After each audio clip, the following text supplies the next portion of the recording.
Monday morning. I woke up this AM bright and early, and on most mornings, ladies and gentlemen, on most mornings, I find getting out of bed to be a bit of a chore. I find it to be a bit of a task. On most mornings, I find myself when the alarm goes off and that electronic beeping and buzzing and whirring starts from the other side of the room, and I have to get up and try to get my life together, try to get all my thoughts together. I find myself in situations. Yeah, that's pretty much right. Pretty much feeling that way. Just why am I here? How did I find myself in this spot? I said for a very long time I'm never going back to doing morning time radio. Why? Oh, why? But not this morning. Not this morning. Because, man, college football week 1 is in the books, and we have got plenty to get to. Some good, some bad, some ugly, some really some really ugly. We got a lot to get to over the course of the next 4 hours of the radio program, broadcasting live from the Casa de Love in the Bro Cave. I am Rob Brown. Primarily because, and this is on me, but the truck is finally in the shop. Officially, finally dropped it off yesterday. Should be a one. Well, fingers crossed. I was told it's going to be a one-day turnaround. Hopefully, fingers crossed, I'll be able to pick up the rig this afternoon, and life will officially go back to normal. Did plan on getting up and taking the motorcycle into work this morning. But, of course, wouldn't you know it, the bike that was running perfectly well up until Saturday, decided on Tuesday it was not going to fire up. So I'm here at the Bro Cave today, and that's okay because the broadcasting setup is perfect. I got the big screen over here as I rewatch Georgia Clemson for the third time. I had South Carolina ODU running earlier in the morning to give some final thoughts on that. We got all that coming up. Plenty of football to talk about, including the Ohio State Buckeyes. Good morning, Lonzo. Happy Monday on a Tuesday. How we feeling, pal? We are feeling blessed, as always, to be a part of this award-winning program. I like that you said we are feeling that way, like you're like we are Venom. I was speaking for you there because I'm sure that you feel that way, despite all the stuff you just said. Despite all that stuff, I mean, put all that stuff aside. NFL comes back Thursday. We've had 2 weeks of college football. So many storylines to talk about. I mean, this is it's football Christmas. It is that. It is the most wonderful time of the year. It feels great. Feels wonderful outside this morning. Feels a little springy outside. Feels a little football-y in the air. I don't know if that's true or not because I haven't been outside yet this morning. It's good you didn't ride the motorcycle in because there were sprinkles. Oh, had sprinkles the whole way in. So no, wouldn't have done that. Would have made it to the driveway and then said, "Bleep that. I'll work from home today." Should have the truck back tomorrow. We will find out. Let's dive right into it, man. I mean, we've made it 4 minutes into the show and we haven't talked a lick of football yet. I feel like we ought to go ahead and change that, shall we? What did we say going into the Clemson game against Georgia? We can start there, and we'll make our way down the AP Top 25 as the show rolls on until we get to number 10. Because you setting aside some time for that one? Mike Norvell. I have a theory. The hell was that? I have an ACC theory. Should I throw it in now, or you want to wait till later? When you say theory, do you mean genuine or conspiracy? I think you and the listeners should be a judge, but it also involves Clemson. So, I mean, which we were getting ready to talk about. My theory, as I was thinking about this morning, as I was watching the fourth quarter of the Florida State game, the two teams that won out are the two worst teams in the ACC. The two teams that won out got some bad calls if you look at it a certain way. So I'm just saying the two teams that won out are having it rough right now. Is that on purpose? I'm gonna say no. And I'm gonna start. We'll start with Clemson. We'll circle back around to Florida State later because there's no shortages of let's say content to discuss. From that, let's start with the Clemson L. I've got a lot of things. Number one, great one. I am going to say the tone was set for me. The tone was set for me from the very first offensive play for Clemson. They run Maffa out on a little wheel route out of the backfield. They roll Cade Klubnik out from behind the center to the right. They get him they get him a wonderful setup. There's Maffa on little wheel route straight to the sideline. Cade Klubnik right there in his back pocket. All he's got to do is flip it to Maffa. It's a first down. All right, it's not going for 40. It's not going to be a big time game changer, ESPN top 10 nominee. But sometimes the right play is to just get some momo out of the gate, get some momentum started on play number one. And what does Cade do but turf duck that thing right into the feet of Phil Maffa? I mean, just right. Pardon me. Terrible timing. See, all I do every time I watch this offense is think about the vaunted, we got him. The Garrett Riley offense. And is this what they wanted? This is what they got? Good job, Clemson. I mean, so you got them, and you get what you got when you got them. And I don't want to. Dabo can make the excuse that it's the Clemson way. No, they went out and got this guy, and this is the kind of offense. And also, Dabo's getting all the blame. Cade Klubnik's not good. He's not good, and there is no backup in the wings that they always have. That guy who the starting quarterback has to look over their shoulder because just the right fan outcry, and you're going to be down, and that next guy is going to be up, and he's going to be amazing. Who is the backup quarterback? I don't know who it is. So there's a couple of things here. First off, this offense is, and I think even after one game, because I would love to say give it a couple of weeks, but it's been a hot minute now.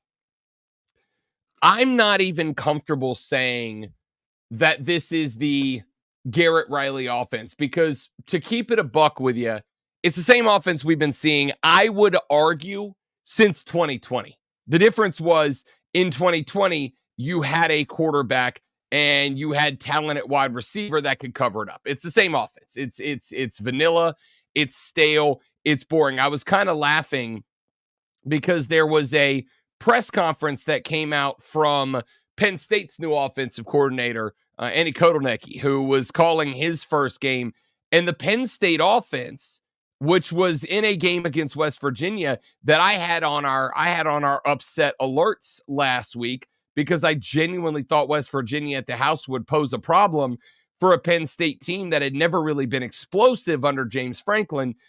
They looked explosive under James Franklin, but it was a play calling thing, right? Kotelnicki comes in and he says, we're going to take Drew Aller and we're going to let him open it up a little bit. We're going to let him get comfortable. We're going to fight. And then he comes into the press conference and was asked, hey man, talk to us about the play calling and how did you set it up for Drew Aller? And he goes on this long thing, and I pulled the sound. I'll see if I can get to it later on in the show. But he basically said, my offense is kind of like a blizzard, like a Dairy Queen blizzard, right? He said, when you look at it, this is my favorite metaphor ever, because he went straight to the food.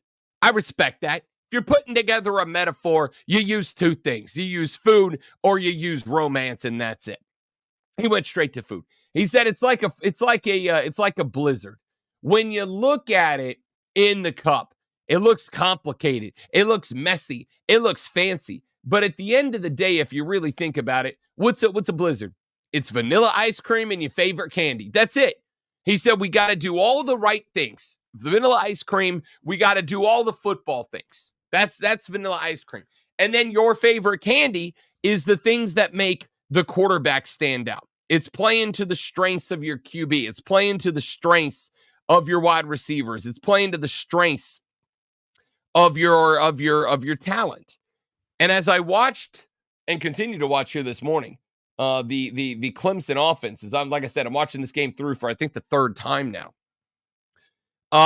It's like they got all of the vanilla ice cream, except vanilla ice cream that's been like in the freezer too long, and it's got that freezer burn, it's got that it's got like that layer of ice on the top that like you got to scrape it off right to get down to and then the ice cream, like you let it melt a little bit before you put it back in the freezer last time, so it doesn't really have that ice cream texture anymore. Now it's just kind of like, it's almost like clay, but it's like not, it's hot, right? It's that. And it started from play number 1. I watched on play number 1, the play design, which was, again, it was a very simple play design. Pull the backside guard over to the other side, try to get the misdirection so you get the Georgia defense moving to their right. You pull block around with the tight end. You send Klubnik off the shotgun out to the right. You send Maffa off his right hip on a little wheel route that runs right off of the outside tight end spot. You flip him to the flat. Kadenik runs flat, and then it's a little flip out there. You got everybody on the back heel. If the outside cornerback steps up to take away Phil Maffa, bang, Cade Klubnik turns it up, takes it between, makes himself a run for 7-8 yards. If that defensive back starts to move up to cut down the alley for Cade Klubnik, you flip it out to Phil Maffa. It's going to good for 8, 9, 10. And that play was drawn up specifically to give Cade a free 10 yards out of the gate. Let him come out, get a completion. And he hit Phil Maffa in the feet. Hit him in the feet. And I was like, what are we doing here? Yeah, from what I saw of the vaunted Phil Maffa, it wouldn't have mattered if he caught the ball. He still would have got hit in the. I mean, what did he do? He didn't do anything. I'm going to disagree. I think there came a point where, and this is something that we have had conversations about many players, when you have a setup where a running back is playing into the teeth of a defense that's not afraid of the quarterback, he's fighting extra men. That's what this thought that, and I'll tell you right now, as they pointed out during this game, Phil Maffa last year showed you he can be a dude. But if I'm not afraid of your quarterback beating me, I can throw extra guys at Phil Maffa. And that doesn't necessarily mean stacking the box. It doesn't necessarily mean doing anything outrageous. All it means is I'm going and I'm bringing everybody at the guy that's the biggest threat, and that's Maffa. You put it into the gut of Maffa on that pass play, I think you're in good shape. And I would even go so far as to point out that on that first drive, there were a couple of power runs that Maffa got going and was picking up 8, 9, 10 a carry. But once it became obvious that Cade Klubnik's not a threat down the football field, Georgia's stacking the box. I'm watching right now. Second play from scrimmage. Georgia's got 4 down linemen, and they bring 4 because at that point in the game, they were making sure that they were taking away as much from Cade Klubnik as they could take away. But if you go evaluate that later on late in the second quarter, certainly in the third and fourth quarter, when it became very obvious that the Cade Klubnik offense was just not going to be able to get up and down the football field, Georgia started putting 5 in the box, started putting 6 in the box, started putting 5 in the box, having an extra guy staying back, keeping eyes on Maffa and attacking it that way. And he was never able to get comfortable after that. I look at this offense, and again, do I think that we are going to hang a lot of it on the feet of Cade Klubnik? Yeah, I do. He's just not the guy. All right. I am fine now, respectfully, putting Cade Klubnik directly into the DJ Uiagalelei territory. This is a man with a full starting season in the books. And there were a couple of spots. I've decided, since we're talking about it, to go back to the first drive. third and 15. He hits Jake Brenningstool right in the chest. Brenningstool just drops the football. All right, right in the chest. Now, he still would have been about 5 yards, 4 yards, 5 yards shy of the first down marker. But 3rd and 4 sounds a hell of a lot better than 3rd and 15. On 3rd and 15, all Georgia's going to do in this spot is go 4 down linemen. They're going to put them to the outside. Nobody even inside of a guard. I don't even think they bring extra pressure on this play. But they basically create a spot where they're giving Clemson a look they haven't seen yet. They're relying on an offensive line that really was, I don't know, okay at best in this game. But to me, this is absolutely going to say, and I'm going to start with this. In the post-game press conference, Dabo Swinney said, taking pressure is part of this job. So y'all say whatever you want, write whatever you want, print whatever you want, tweet whatever. Okay, I'm going to. Here's the reality. The same old questions for Dabo Swinney are there today that were there yesterday, that were there Saturday morning before the game, that were there this offseason, that were there at the end of last season. The exact same questions. Nothing has changed.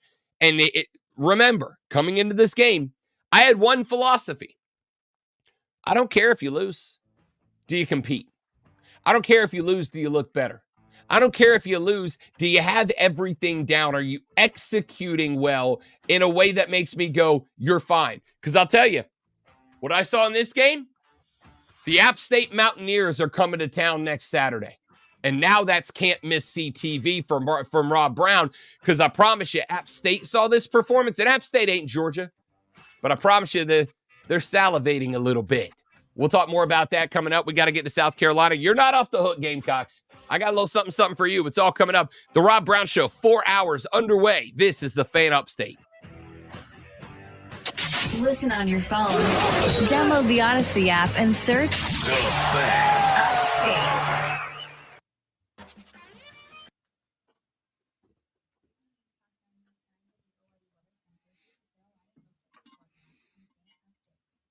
None of your branding for the show is up there. I don't know if you want it that way on purpose. Oh, yeah, I mean, right. You're so disgruntled that's just like, screw it, whatever. Basic.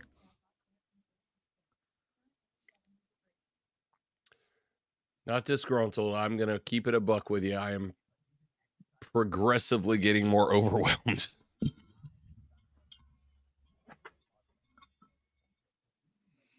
I would have fixed it, but I didn't know if you did it that way on purpose. That's the reason why I didn't fix it. No, I just forgot. Be right back.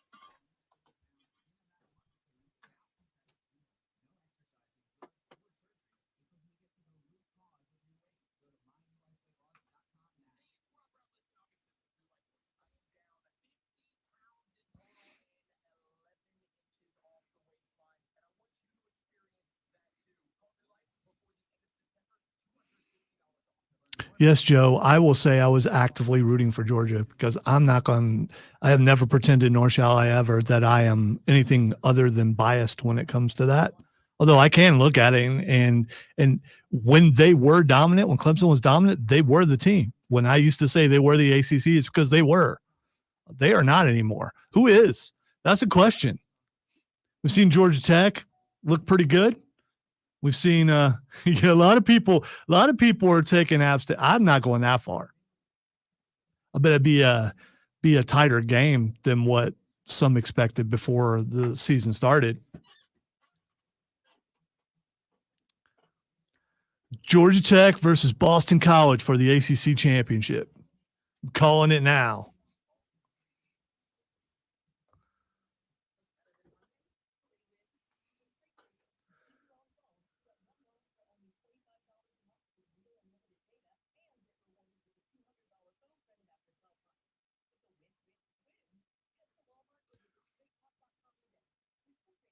Florida State looks bad, and we're going to talk about South Carolina. I think South Carolina is going to improve by, a few games in.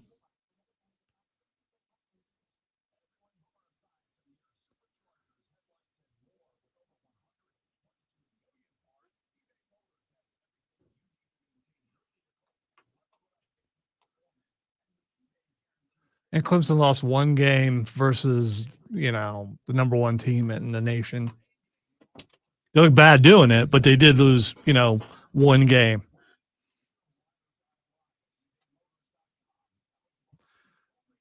Way to go. Way to pick that upset. Or no. Good pick, no. Are you sure? Sure it's not Noel? Noel. It was a big upset, too. 17 and a half? I think it dropped to 16 and a half.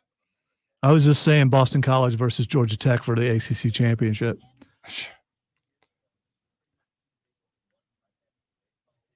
But they do have a common opponent who is not doesn't seem to be very good, so they may have made them look better, but I don't know. No, Florida State stinks. Okay, well. They're real bad. They're embarrassingly bad. Bet MGM tonight. Live sports betting updates as they happen. Weeknights at 7 on the Fan Upstate. Your guide to the gridiron, the maestro of the matchups and the keeper of all things cool in the sports world. This is the Rob Brown Show. Oh, yeah. Lonzo's here, too. This is the Fan Upstate. There are plenty of criticisms of both Clemson and South Carolina to go around, so we are going to be bouncing back and forth between both of them throughout the day. And, of course, there's plenty of other college football that we need to talk about, including we were talking about during the break, the ACC as a whole. Y'all, there is a clear-cut favorite at this point, and it's the University of Miami because Cam Ward is right there. Cam Ward put himself at the forefront of the Heisman Trophy race in one game. U has got themselves a Heisman contender at quarterback. And I'm going to say this. I had one big thing that I went into this season for Clemson with.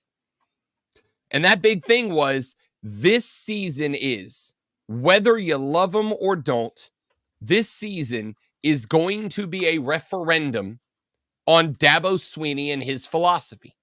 This season is going to be a referendum on whether or not the Dabo way is still a valid way to approach college football.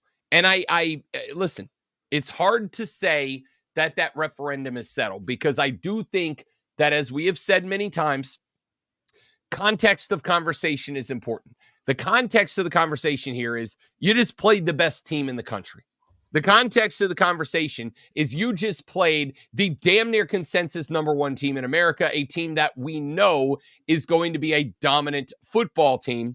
The bad news is, while you absolutely played an opponent that is going to do what they did to Clemson, to a lot of other teams, it's not that you lost, because I said going in, there was no way you weren't going to lose. I said going in, there was no way for Clemson to win this game shy of playing the perfect game and catching Georgia on an off day. Neither of those things happened.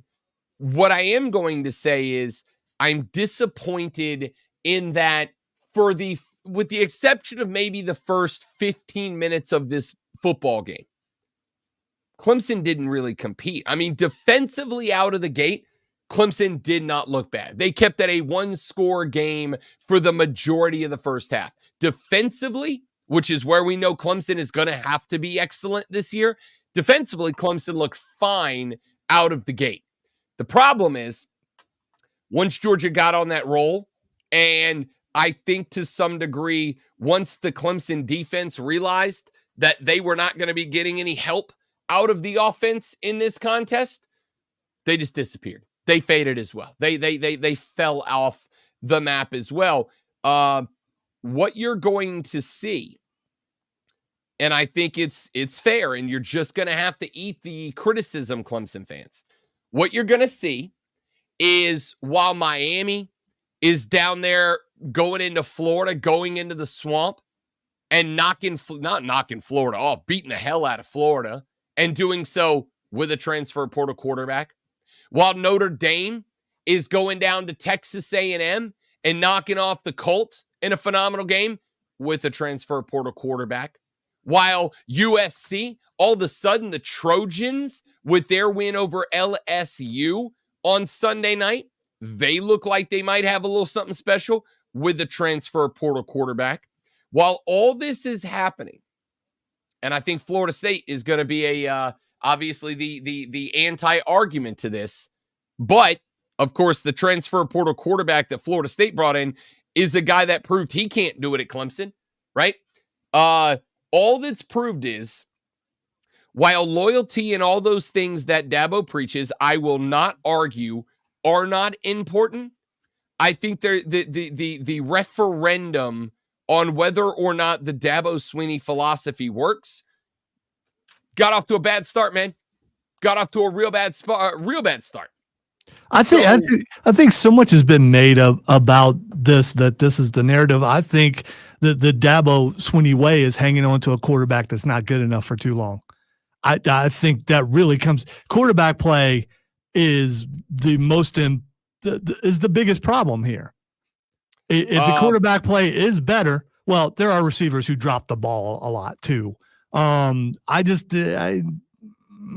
don't buy the transfer portal thing. If they had a good quarterback, it wouldn't be talked about like this. And they don't have a good quarterback. I'm not pick the best quarterback on any college football team right now. Put them on this team. They're going to play better than what Cade is doing. And the talk about Dabo's way being the wrong way will be a whole lot less. So I have a couple of responses and a couple of thoughts for that. One more thing real quick. Could Deshaun or Sunshine win on this team? Yeah, but I don't think it's fair to ask if generationally talented quarterbacks could win. Like, yeah, obviously they could. They're generationally talented quarterbacks. And of course it does open up the question. And I know it's ugly, but I think it's fair. I think it opens up the question: is Dabo Swinney really good, or is he just a guy that fell into a couple of generational quarterbacks? Right? Like he wasn't that good before he got them. If you look at, they were ready to get rid of him. The fans wanted him gone, and then Taj Boyd came along, and it was a little bit better. And then they ended up getting Deshaun, and suddenly they didn't want him gone. I think that when you end up with, and part of the Dabo way was being able to find those guys. Let's not pretend like DJ Uiagalelei and Cade Klubnik weren't both highly touted, highly sought after 5-star quarterbacks. They just haven't worked out. But as I have said many times, if you get back-to-back 5 stars and those back-to-back 5 stars don't work out, then what it tells me is you don't have the coaching to develop the talent, to pull the talent out of them and put it on display.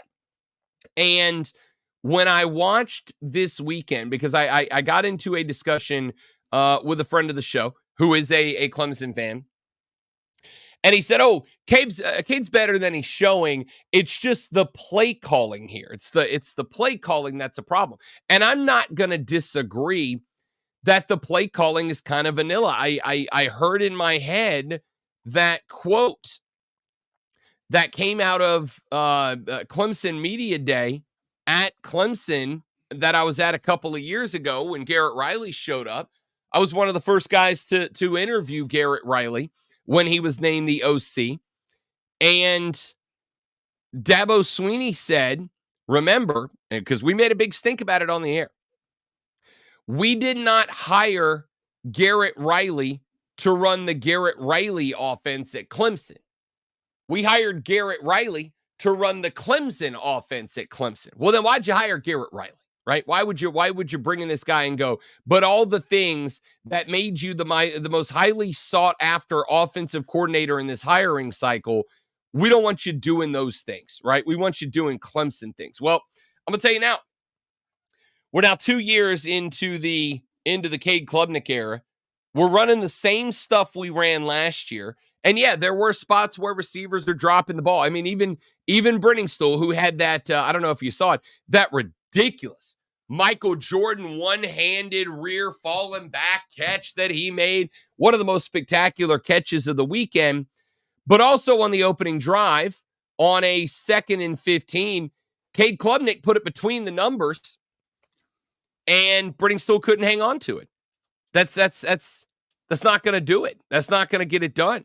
So I don't know, man. Like I know that there were problems with wide receivers. I will say this also. We spent the offseason being told we got these freshman wide receivers. We got the Bryant Wescos. We got these dudes out there that are dudes. We got these cats that can play, these young guys that are going to ball.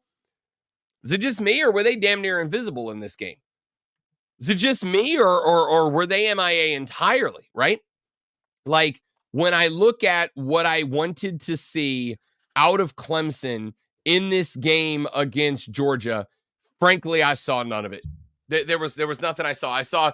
I saw Cade Klubnik once again looking jittery, looking panicked, right? We've kind of made the joke the last couple of years that Cade Klubnik has golden retriever energy. That's the phrase we've heard a couple of times.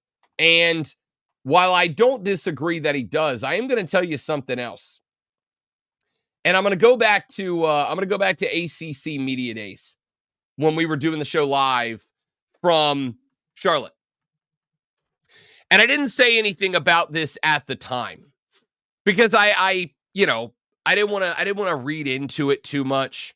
I didn't want to take it too far, and I felt like I probably was going to, right? I think there's a lot of guys that look into things and actions and whatever and read into them too much. There's one going on right now about Shane and his interview at the conclusion of the South Carolina Old Dominion game, where the young lady doing the sideline reporting, I forget who it was like, "Hey, Shane, hey, you get the win, but a lot closer than maybe you would have expected. How do you feel?" And Shane was like, "Oh, around here we celebrate wins. Even ones like this. Around here we celebrate wins, and we're just going to go to this locker room and we're going to dance, we're going to party, we're going to have a good time." And she said, "All right, Shane, have a wonderful rest of your evening." And when Beamer turned to run away from the interview and get back into the locker room, as he turned around, you could see his eyes roll like, "Oh God, all right, I'm glad that's over with." Like, you could see the expression on his face change from in front of the camera Shane to frustrated football coach who just escaped with his life Shane. You could see the transformation. Or if I say, "Have a great day, Rob Brown," I'm being sarcastic, and you're going to roll your eyes. Maybe that was it. I'm just saying. I appreciate you covering for him. No, it was very obvious that Shane had on his face. He had on his public relations face. And I get it. Me too. There's been plenty of times that I've been in public and I'm in a bad mood. And I know I got to go cut a check for a couple of grand to get my car fixed. And I got 15 days till I got to pack up and leave for a wedding. And I got all these things going on and my life's kind of nuts right now. And yet if you catch me in public down at the Costco and you come up and say hi, dude, yeah, I'm happy in this moment. What's up, buddy? Good to see you. But as soon as that interaction's over, it's like, all right, back to my real life. Back to how life really is. Shane Beamer very clearly on cam, and we're gonna put this off to the side because I want to stay focused on Dabo here for a minute. But Shane Beamer, as he turned around from the camera, you could very clearly see that he flipped the PR face off and the eyes rolled, and he was like, "Oh God, I'm so tired of this." All right. I had a moment like that to some degree with Cade Klubnik. He sat down. I asked him about the season. I asked him about, the questions about this offense and Garrett Riley and blah, blah, blah. And as I did the interview with him, there was a spot where, and I'm going to go pull the interview and see if I can find the video and I'll play it for you. But there was a spot where I asked him about something and he legitimately rolled his eyes at me and was like, you could tell he's over hearing these questions. He's over. And I get it. It was that question asked all off season. But I looked in that minute and I went, okay, I kind of feel like this kid's got a little bit of an attitude, an issue with where he is right now. And it didn't look good this weekend. We'll talk more Clemson. We'll talk to some South Carolina and then the rest of college football when we come back on the Rob Brown Show on the Fan Upstate. Get Rob. This is the Rob Brown Show on the Fan Upstate. I'm Chuck Sanders. Here's the sports.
It's an abrupt end to that music. Just suddenly it's gone.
serious?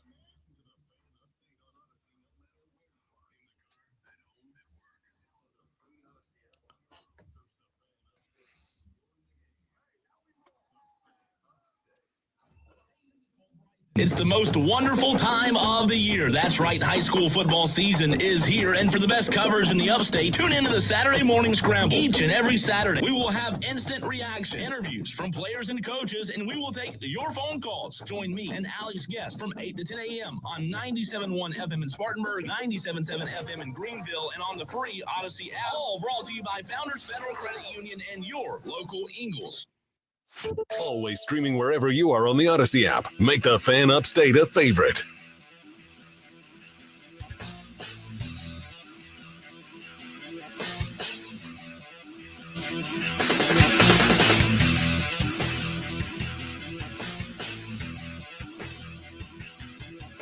Talking South Carolina, talking Clemson, talking college football this morning here on the Rob Brown Show in the Fan Upstate. Rob Alonzo with you on a Tuesday a.m. as we react to week one, a little knee-jerk overreaction Monday, except on a Tuesday, and that's all well and good. We've talked a little bit about Clemson. I think the play calling was predictable. I think it was vanilla.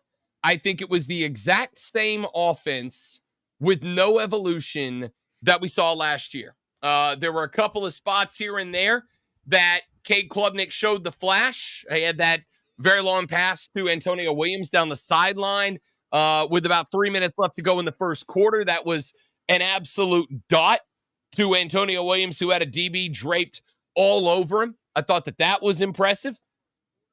And then the rest of that drive was followed up with kind of the same setup that we saw last year. It was a very generic run game into the heart of a Georgia defensive line that was prepared. It was not a lot of pocket movement to protect Cade Klubnik. And when they did move the pocket, like I said, Cade was throwing ducks as much as he was anything else. This is a tough spot to be in. I thought there were some spots that Phil Maffa showed you why he's number one, but I also made the point that last year, I think Maffa had the opportunity to creep up on some folks when people were preparing for Will Shipley last year. Phil Maffa was a different breed of running back. Now Phil Maffa is the breed you got to prepare against. Phil Maffa is the guy that you've got to be ready for this time around. And I think Georgia to some degree was. So there's a lot to be disappointed in out of this one for Clemson. It's not that you lost. I told you going in that was inevitable. I didn't mean it disrespectfully. It just was what it was. Georgia's the best team in the country. And especially now with Oregon. Oregon looked awful. They look awful. They won the game, but man, they did not look at it as explosive with Dylan Gabriel as I thought they were going to. USC looked ridiculous. LSU looked fine. There's a lot of teams we need to talk about that I think we're maybe in that dark horse for a playoff appearance role that stepped up and answered the bell this weekend, and I want to get to all of them. But as far as Clemson goes, like I said, it was vanilla. It was predictable. It was the same as last year, being run by a quarterback that is difficult to trust. What else do you have? What other takeaways? And by the way, the text line is open at 71307, 71307. I need the thoughts of you Clemson fans, because I'm going to keep it a buck with you. Yeah, where are they? Presidents Online is not good right now. Where are they at? I am curious, since we are overreacting, can you project Clemson's season now after one game? No, you can't. That's Georgia, right? If this performance was against Georgia Tech, a good team, a good team, a team that you know their strengths and you know their weaknesses. If you had the same performance against Georgia Tech, then I could say it's over. Much like I did after that week against Florida State. A good team, but a tough team to come out and not compete against. If this was against a Virginia Tech, if this was against the Boston College, you feel a lot worse about it. If they were where Florida State is, we feel a lot worse about it. But this against Georgia. But how do we know that's not going to happen against Boston College? How do we know it's not going to happen against Georgia Tech? Both those teams looked really good. And I know you can say that Florida State looked really bad, but maybe those teams are legit. I will tell you right now, I think both of those teams are legit. Now, I'm not going to say like playoff caliber. Georgia Tech might actually be. Georgia Tech, Miami right now is your ACC championship game. So you still believe Clemson's going to win the ACC? I believe that Clemson is still the favorite to win the ACC. I'm going to say, God, that's a hard question to answer because where do you beat Clemson right now? You beat Clemson at the line of scrimmage. You take away the run game.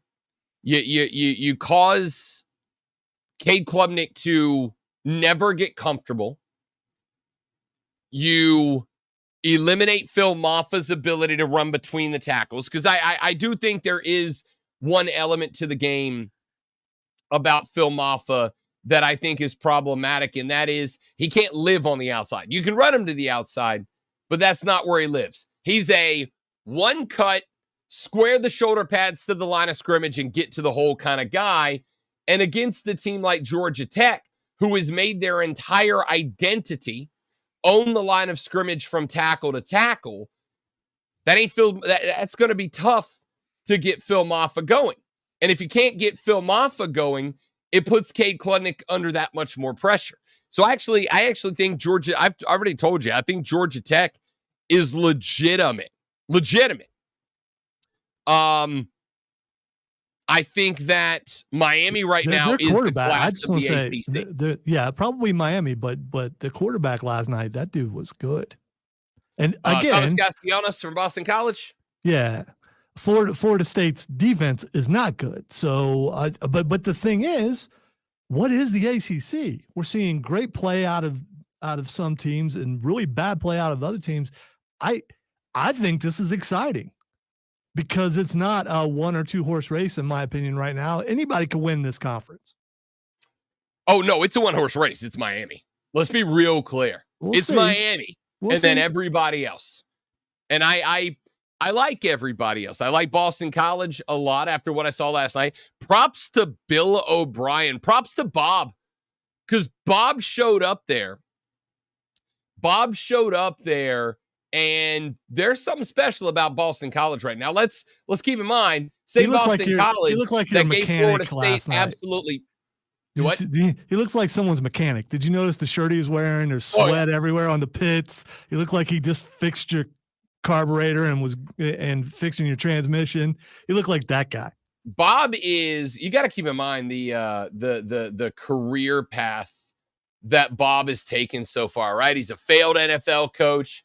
Didn't get it done in college. Went to the Nick Saban home for orphaned head coaches there at Alabama as an analyst. Comes out the other side. Boston College is starting down the path, right?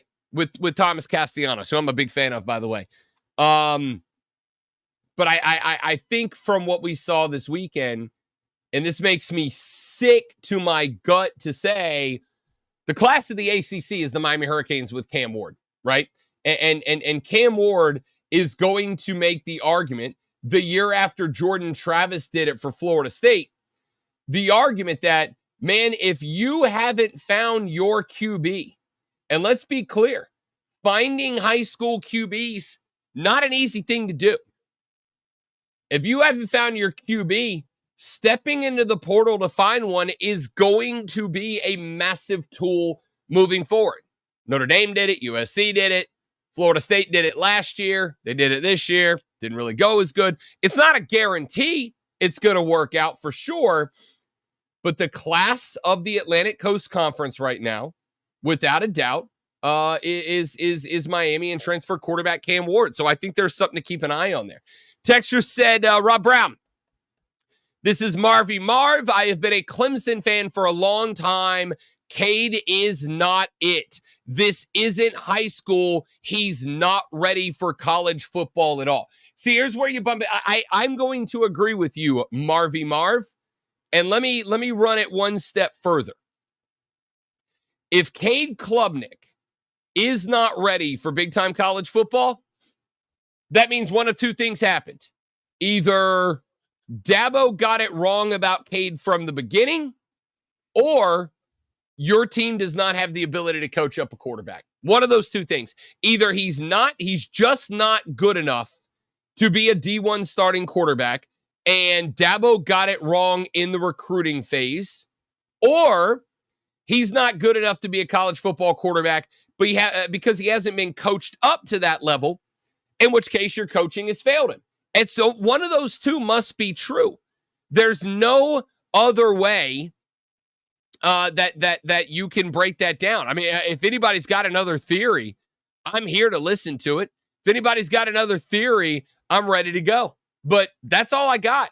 Either you got it wrong from the get with Cade Klubnik, which is the same conversation we were having in November of last year, right? We are almost a year later, and we're having the same conversation. Either he's not the dude, or he hasn't been coached into being the dude. Both are problems with your coaching staff. Which way do you go? There is one more element to this that we haven't gotten to yet. Well, I briefly hit on it a little while ago. Where are all those vaunted young wide receivers that I was told about? Where are all those vaunted young? Where's Bryant Wesco? I was told, to my face, quite literally, by the way, I was told that Bryant Wesco Jr. was going to be an absolute dog for Clemson this year. My man had one catch for 5 yards. One catch for 5 yards. Where's that guy? Where's TJ Moore? I was told TJ Moore was going to be an absolute dude this year. One catch, 7 yards. Where's that guy? Antonio Williams had an all right day, 6 catches, 76 yards. Britting Stool had 3 catches for 26 yards, had a couple of drops in there as well. And then you had 46 team combined rushing yards. What do you want me to say here? What is the takeaway from this offense that I'm supposed to look at and go, just give it some time? Because what we saw, to me, was the same as what we saw in the beginning of last year. It was uninspired play calling, being run by a quarterback who either isn't it or has not been coached to find it. Granted, you were playing the best team in college football, if you believe the preseason media. Same preseason media that had Florida State ranked number 10. They're 0-2 against a pair of unranked ACC schools, as Zach shows up in the stream chat to point out loudly. So if you believe the hype about Georgia, and for the record, I do, whatever, you lost. Okay, we knew that going in. But there is a difference between whatever you lost. There's a difference between whatever you lost and you didn't compete. You didn't compete. And that's the ugly part. We'll talk more about this in the next hour. South Carolina, I'm coming for you next. We got your water cooler cheat sheet up first. Then we break down USC ODU. That's all after Lonzo spends the next 60 seconds charming your pants off with his sports flash. Probably don't have your pants on because it's, almost 7 a.m. Florida State has become just the third school in modern history to start the season 0-2 after being named a preseason top 10 team with a 28-13 loss to Boston College last night. Former Clemson Tiger DJ Uyunglele completed 50% of his passes, going 21-42 with 272 yards, 1 touchdown and 1 interception, while FSU rushed for just 21 yards in the game, while allowing the Eagles to record 263 on the ground. The Atlanta Braves are back in action tonight against the Colorado Rockies in Atlanta. Atlanta dropped 3 of 4 games against Philly, and the series dropped Atlanta to 7 games behind the Phillies in the East. And Atlanta now holds a half-game lead over the Mets for the final wildcard position with 25 games remaining in the regular season. So this Saturday at 4:30 as the Furman Paladins take on Charleston Southern, the Buccaneers, right here on the Fan, Upstate. Up to the minute, upstate traffic. The Cordell and Cordell construction cam shows no road work yet today coming out of the holiday weekend. So right now, I-85. Yeah, Charleston Southern. I don't know where that came. 385 and 185 are both wide open, as is 29. I was doing so well. And all roads Spartanburg are problem-free right now. From the I News looked Talk at the time and 98.9 realized WORD these stories Traffic do Center, long. I'm Bill Brooks on the Fan, Upstate. Bourbon, bacon. It's an unlikely combination, but don't knock it until you try it. Don't miss the Bourbon and Bacon Fest, Friday, September 27th at Judson Mill, downtown Greenville. It's an evening of sampling bourbons and whiskeys from local. Yeah, as I said earlier, Marcus, in the past, there's been that quarterback waiting in the wings at Clemson. And the fans have been going, why isn't he starting? Why isn't he starting? We don't hear that right now. Tantalize your taste buds. Why not fire up a fine cigar while you're at it? Bourbon, bacon, cigars, and even some sweet treats to cap it off. When you realize the guy you have ain't the guy, you go to the next guy. But if you don't have the next guy, you got to stick with the guy you got. Carolina Adaptive Golf, benefiting veterans and individuals overcoming physical or mental trauma. The Bourbon and Bacon Fest, Friday, September 27th. Secure your tickets now by texting BACON to 72341 or visit bourbonandbaconfest.com. That's bourbonandbaconfest.com. Text and data rates may apply. Diabetes, high blood pressure, anxiety meds, everyone's on them. If you're a 50-year-old male, maybe a bit porky, and you may even have type 2 diabetes, $1 million of term insurance may only cost you about $200 a month. Call Term Provider. Speak with Big Lou at 800-700-6898. Big Lou will find a term life policy for you even if you have type 2 diabetes, are overweight, or have high blood pressure. Term Provider has helped thousands of people like you who all this hype about a team being back. How many games have been played? $1 million of affordable term life for you. All you need to do is call Miami? Big Lou. I think he's only played one game. 800-700-6898. Lou will make sure the scales are tipped in your favor. Call 800-700-6898. Big Lou will answer your call and work to fit you into a term life policy that you can afford. Remember, Big Lou's like you. He's on meds too. Call 800-700-6898, 800-700-6898, or biglou.com. Mad World Haunted Attraction opens September 6th. Get ready for the Upstate's most anticipated event of the year. Located in Piedmont off I-85 exit 35. Buy your tickets now at madworldattractions.com. Just looked at the ACC standings. It's could be kind of awesome from a certain point of view. Seeing all the new blood at the top.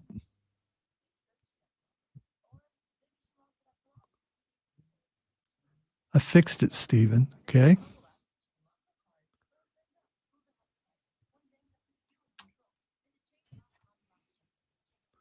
You know, I've decided I'm no longer taking the blame for the commercials being in the stream. It's Rob's fault. Because if he was here, it wouldn't be a problem.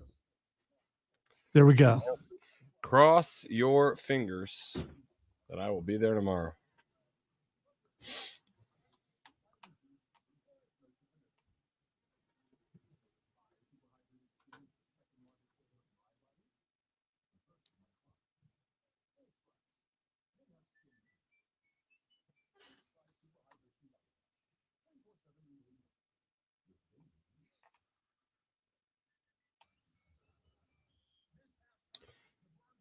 Hopefully, I get to give a buttload of money to the dealership today and get my car back. Who doesn't want to do that? They need money. Yeah. Junior Kane Rogers, who had an exceptional performance in week 1. This Friday night, the Burns Rebels are off with a chance to rejuvenate, get healthy, and get ready for region play that is just around the corner. Upstate. WYRD Greenville. WORD Spartanburg. WFBC HD3 Greenville. QC in the first break. 10-4. The Upstate Fan. Upstate. An Odyssey Sports Station. Warning. And check this out. You're on official Rob Brown lockdown. Represents being real. Yeah. Unfiltered sports talk. Manufactured locally for the Carolinas. Lockdown. This is the Rob Brown Show. Get robbed. Only on The Fan Upstate. Just like that, into hour number 2, ladies and gentlemen. The Rob Brown Show is on your radio. It's the Fan Upstate. How do you do, Upstate South Carolina? Hello, America. What up, world? Great to be back with you as we put college football week number 1 into the rear view mirror. And what a week 1 it was. We had some teams embarrassing themselves, looking down at you, Florida State University. We had some coaches embarrassing themselves, looking at you, Brian Kelly. We had some teams that decided to put everybody on notice. Yes, Zach, I am talking about your you, as Miami looked real good on the road at Florida. A lot that we are going to slow your roll. Yeah, slow your roll, Miami. You know Georgia, Ohio State. I mean, come on. I will say, Zoe, it took your Buckeyes a little minute to get rolling against the mighty Zips. It did. Week 1. It absolutely did. But once the thing started rolling, it rolled. We are going to talk about all of those teams and more as the show rolls on today, ladies and gentlemen. We spent the first hour talking Clemson football. If you missed Tiger Talk in hour number 1, after the show is over, you'll be able to head on over to the website at thefanupstate.com, pull up the podcast section, and download that on demand, or just download the Rob Brown Show wherever you find your podcast, and you can hear all of the Clemson talk we brought to the table in hour number 1 as soon as they are uploaded right at the conclusion of the radio broadcast. You're welcome. We are going to talk quite a bit of South Carolina football in this hour of the show because while things did not go great for Clemson, I am also going to point out they didn't exactly go swimmingly in Columbia, South Carolina either. So let's talk about that coming up in a minute.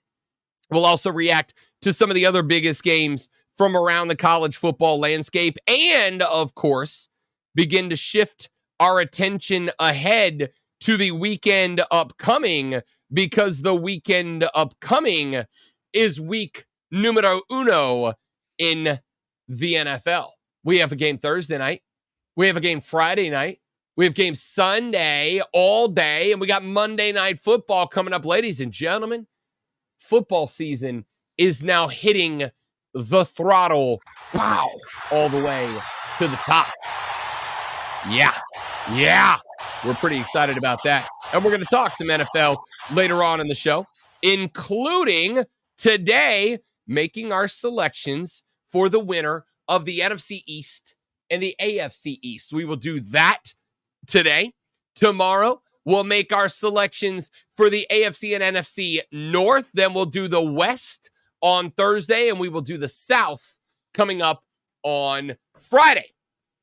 All of that ahead for you on the Rob Brown Show, but none of that ahead before we get to the water cooler cheat sheet, the top 3 sports stories that you need to know as you head to your office in 55 minutes and some change. You got to get clocked in after a nice, long, relaxing 3-day weekend. Look, what I don't want you to do is overexert yourself on the first day back in the office. You've been out a couple of days, all right? You got to give yourself time to get warmed up. You got to give yourself time to get into that flow state. So, go in, pop off the emails, make sure you're good. Nothing catastrophic happening around the office today. But once that's done, take that first break. You've earned it. All right? Take that first break. Walk down the hallway. Go find Jane. Jane works down. I believe Jane is in IT. Real smart lady, old Jane. but Jane loves her some football too. You know, she's a big college football fan. She's going to want to talk some football. So when you go find Jane, you're going to need to know what's going on in the world of sports so you don't embarrass yourself. And as a listener of the Rob Brown Show, so you don't embarrass us. All right? That's why every day at 7 a.m., we help you out with this. Are you ready for the playbook of the peculiar, the almanac of the absurd, and the encyclopedia of the extraordinary? Well, you better be, because we're diving headfirst into the 3 top stories that will have your coworkers saying, First bathroom break. No. Here we go. welcome to the water cooler cheat sheet on the Fan Upstate. It is the water cooler cheat sheet, the top 3 sports stories you need to know before you get to the office this AM. And start talking sports with your coworkers. Start talking sports with your friends, all right? They're going to want to know what you know about these things. So here we are. Let's dive right in with item number 1. Yeah, it's things are not good down in Tallahassee, Florida. 28-13, the Boston College Eagles hand Florida State University their second loss in as many weeks. It is just the 3rd time that an FBS team started 2 games as double-digit favorites and lost both of them. DJ Uiagalelei getting the nod for FSU, threw for 50%, 21 of 42, 272 with a touch and a pick. He was awful yesterday. It's just atrocious yesterday. As long as all you need DJ to do is throw 7-yard out routes, you got a shot. But that's not all they needed him to do. And he couldn't do anything else, including missing multiple touchdown passes into the end zone. Not a great night for DJ Uiagalelei, and absolutely zero help from the run game. Florida State ran the ball 16 times to amass a whopping 21 yards of rushing for a team that was supposed to dominate the line of scrimmage on both sides. They got 21 yards of rushing and surrendered 263 on the ground to Boston College. Kai Robichaux had 85, Treshaun Ward 77, quarterback Thomas Castellanos 73, Turbo Richard, which is a great name for a running back, by the way, Turbo Richard, 4 carries, 28 yards last night. Boston College 263 yards on the ground in Tallahassee, by the way. Makes FSU 0-2 in the ACC. And if you pick Florida State to win the Atlantic Coast Conference, you're going to have a bad time. Like I did. This is about as bad as it gets. Yeah. Flaccid tomahawk chops. Didn't think that was possible. Oh.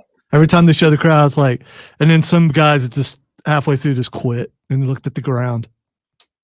It was rough, dude. It was a rough night for the Noles. Mike Norvell, in his post-game press conference, said that he has, quote, failed. He said, quote, "I'm sick of how this season has started tonight. I failed in preparing the team to go out and respond." There is a theory floating around right now. We got a text earlier that said, "Rob is an FSU fan. I knew we are terrible, and I knew we were going to be because of the bowl game last year. He lost the team." And I think that's a little dramatic. I don't think he lost the team because of the bowl game. I just don't think the team's very good. And keep in mind, and I don't know how much of a difference this would make, although to say it would make none is silly. Remember, Florida State threw all their chips on the table to get Cam Ward. Cam Ward, of course, ended up going down to DU and toe up Florida in their season opener.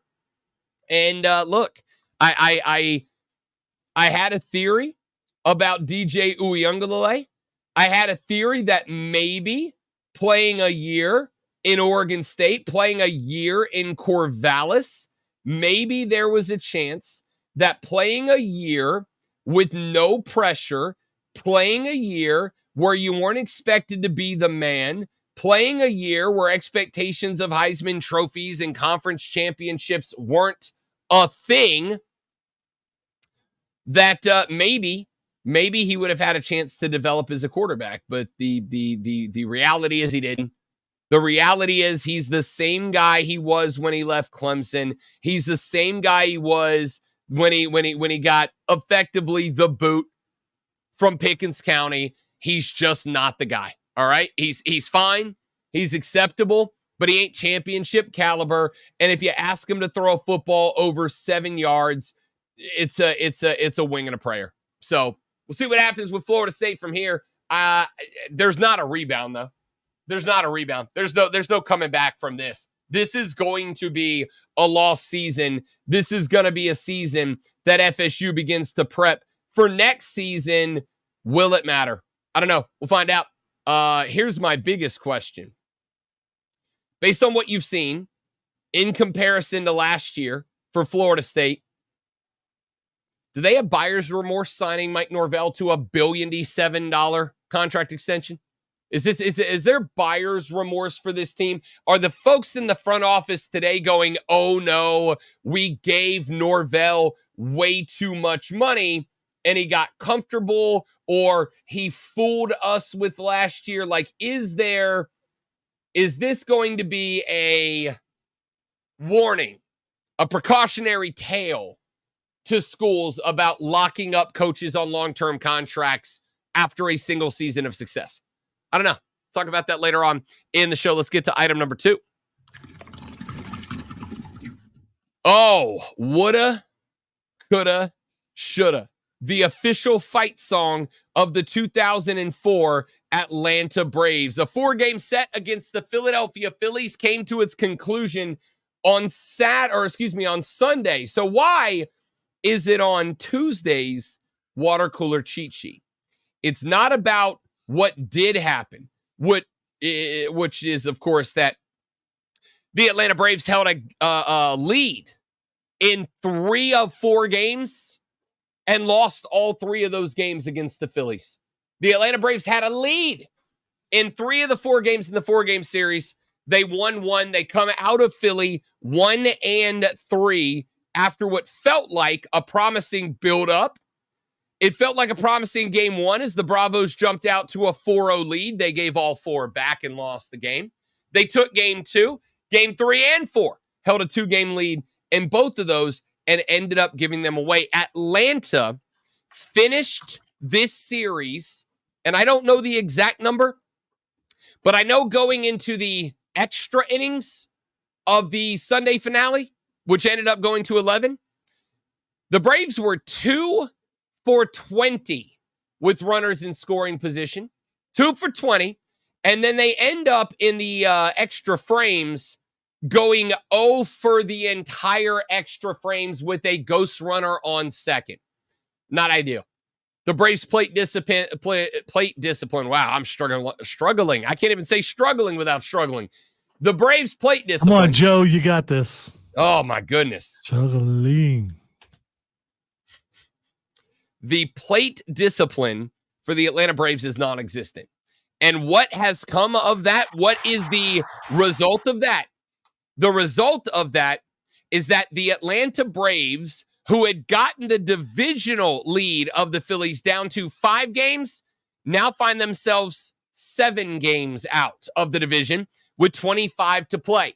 That's not overcomable. Congratulations to the Philadelphia Phillies for winning the NL East. Now, what do you have to tune in for? The wild card. And I have bad news for you. Not only did you let the Philadelphia Phillies run away from you with the NL East title, but now the Atlanta Braves hold the final wild card spot by 1/2 of 1 game over the New York Mets. With 25 to play, the Mets are within a game. The Cubs are within 3.5 games after going 8-2 in their last 10. And the Cardinals are within 5.5 games at this point. I'm not saying the wheels are off. There's still 25 games. And over the past handful, the Braves started putting lumber on leather a little bit. So maybe there's a chance. I will tell you, that was a disaster. That was a disaster for Atlanta, and I don't know what comes next. All right, very quickly, let's get to item number 3. This one announced last night. The Mountain West and the Pac-12 did not come to a mutual agreement before last night's deadline to extend their football scheduling beyond the 2024 season. It is theoretically possible to circle back for next year, but now it looks like Oregon State and Washington State, the two teams that did not find a place to land after the conclusion of last year, those two teams will have to build independent schedules for the 2025 season. ESPN reported that there was too steep of a gap of disagreement on pay between the two to settle it, to rectify it, to come to a deal. The lack of an agreement stems mostly from the Pac-12's priority to be flexible for more changes down the line in college athletics. Financial factors also played a role. According to ESPN, there is not believed to have been any substantial talks for either the Beavs or the Cougs to join one of the remaining 4 power conferences, according to ESPN. Ladies and gentlemen, it is official. While we wanted to say that it was not, while we wanted to pretend it was not, the Pac-12 is dead. RIP to a legendary conference. It is over. That's your water cooler cheat sheet. Top 3 sports stories you need to know for today, September 3rd, 2024. Let's take a break. When we come back, Gamecock fans, it's your turn. That wasn't great. That was frankly quite disappointing. And I'll tell you why when we come back. Rob Lonzo and you, the Rob Brown Show, the Fan Upstate. QC.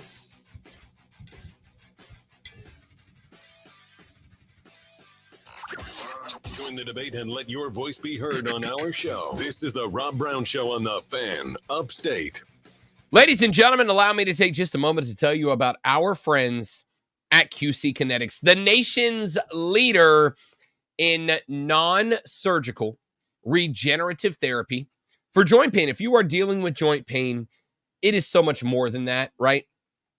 If you are dealing with joint pain, it's not just the pain itself. It's the impact it has on your life. The fact that you can't play the golf you want to play or go on those beautiful hikes you want to go on, or maybe just roll around on the floor with your grandkids playing with them. Can't do it anymore, right? But now you can with our friends at QC Kinetics.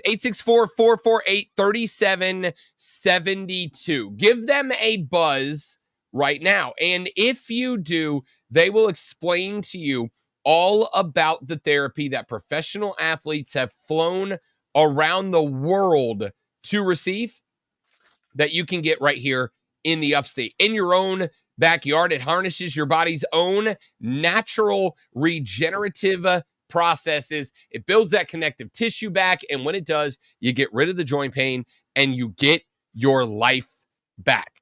Go to their website, qckinetics.com, qckinetics.com, or give them a buzz today, 864-448-3772. 864-448-3772. Mention the Rob Brown Show. Get your first consultation for free with our friends at QC Kinetics.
HIMS.com/joy for your free online visit. HIMS.com/JOY.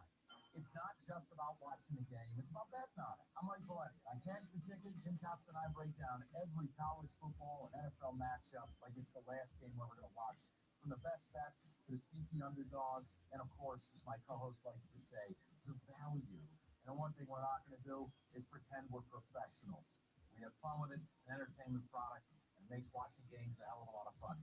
So Cash the Ticket, follow it in the free Odyssey app or wherever you get your podcasts. Sponsored by ChumbaCasino.com. Ryan Seacrest here. There's something so thrilling about winning big at Chumba Casino. So go to ChumbaCasino.com now to play over 100 casino-style games for free. Sponsored by Chumba Casino. No purchase necessary. VGW Group. Void where prohibited by law. 18+. Terms and conditions apply. The Fan Upstate. Here's how to get in the game. On the radio at 97.7 FM, 1330 AM, Greenville. 97.1 FM, 950 AM, Spartanburg. Listen on your phone. Download the Odyssey app and search The Fan Upstate. There's a whole lot more to know about sound if you really want to go into the subject. Your smart speaker. Just say, play 97 The Fan Upstate. On your HD radio at WFBC HD3. Oh, there's just one more thing. And on your computer at The Fan. FanUpstate.com. Rise and shine, sports fans. Let's train. Grab your coffee and get a jolt of sports on the Rob Brown Show with Lonzo. Now, weekday morning 6 to 10 on The Fan Upstate.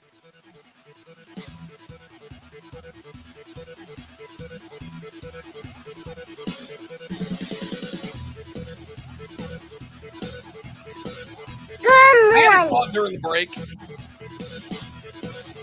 Was that Corey? Did I just talk over Corey rudely? The fact that you don't know, I think, is funny.